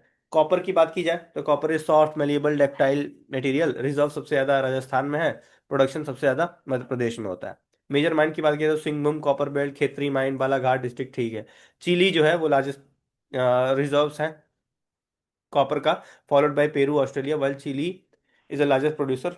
हाँ, चिली लार्जेस्ट प्रोड्यूसर भी है, लार्जेस्ट रिजर्व भी है। ठीक है। Potash and halite mining block. Potash is a, ये सब छोड़िए, न्यूज छोड़िए, यहाँ आइए। Potash is the general name given to various inorganic compound that contain potassium in the water soluble form. It is an impure combination of potassium carbonate and potassium salt. ठीक है भाई। India meets 100% of इस potash requirement through import. Very important point, very important point. ठीक है। Discovery of natural gas, natural gas मिल गया Andaman basin में, कोई बहुत बड़ी बात नहीं है, छोड़िए इसको। नेचुरल गैस का बेस ही उसमें सबसे ज़्यादा मीथेन होता है, ये सब पता होना चाहिए। बस इसके अलावा छोड़िए। National gas pipeline tariff regulation हटाइए इसको। कोल सेक्टर हटाइए इसको। अरे ये सब चीज़ें हम लोग वहाँ भी पढ़ेंगे ना, ज्योग्राफी में, जो हम लोग मिनरल्स पढ़ेंगे। मिनरल्स उसमें एनर्जी मिनरल्स और बहुत सारे मिनरल्स हैं यार, फेरस, नॉन फेरस, बहुत सारी चीज़ें हम लोग अलग अलग पढ़ेंगे। तो यहाँ से अपने एफर्ट को डबल मत करिए, हटाइए इसको। न्यू स्टील पॉलिसी भी हटाइए, कोई दिक्कत नहीं है। प्राइम मिनिस्टर मेगा पीएम मित्रा स्कीम, ये भी उस टाइम पढ़ेंगे, छोड़िए इसको अभी फिलहाल के लिए छोड़िए। Sunrise sector, ACZ reform, hall marking, नहीं भाई, कुछ नहीं पढ़ूंगा, नहीं पढ़ूंगा, नहीं पढ़ूंगा, बस खत्म। यकीन मानिए, यकीन मानिए, इतना आप कर लीजिए, आपका इकोनॉमिक पीटी हो गया। और थोड़ा सा भरोसा करिए मुझ पर, इतना आप पढ़ लीजिए। अभी इकोनॉमिक्स का इकोनॉमिक सर्वे आएगा, बजट आएगा, वो कर लेंगे। इससे इससे बेहतर होगा आप इसको, जो चीजें मैंने बताया उसको छोड़ के आप पिछले साल का पीटी पढ़ लेंगे या उसके पिछले साल का पीटी पढ़ लेंगे, तो आपका नॉलेज जो है वो थोड़ा सा ब्रॉडन हो जाएगा। और यूपीएससी जो है वो पिछले साल से ज्यादा सवाल उठाता है। तो इतना कर लीजिए जितना मैंने बताया है, और पिछले साल का पीटी पढ़ लीजिए, आपका इकोनॉमिक्स का करंट अफेयर बहुत अच्छा कवर हो जाएगा। मतलब मैं तो हमेशा ऐसे ही करके जाता हूँ और मुझे कभी समस्या नहीं समझ में आई। तो आप इतना करिए, बाकी बाकी सब्जेक्ट का पीटी भी आपको धीरे धीरे हम लोग अपलोड करते रहेंगे। Thank you.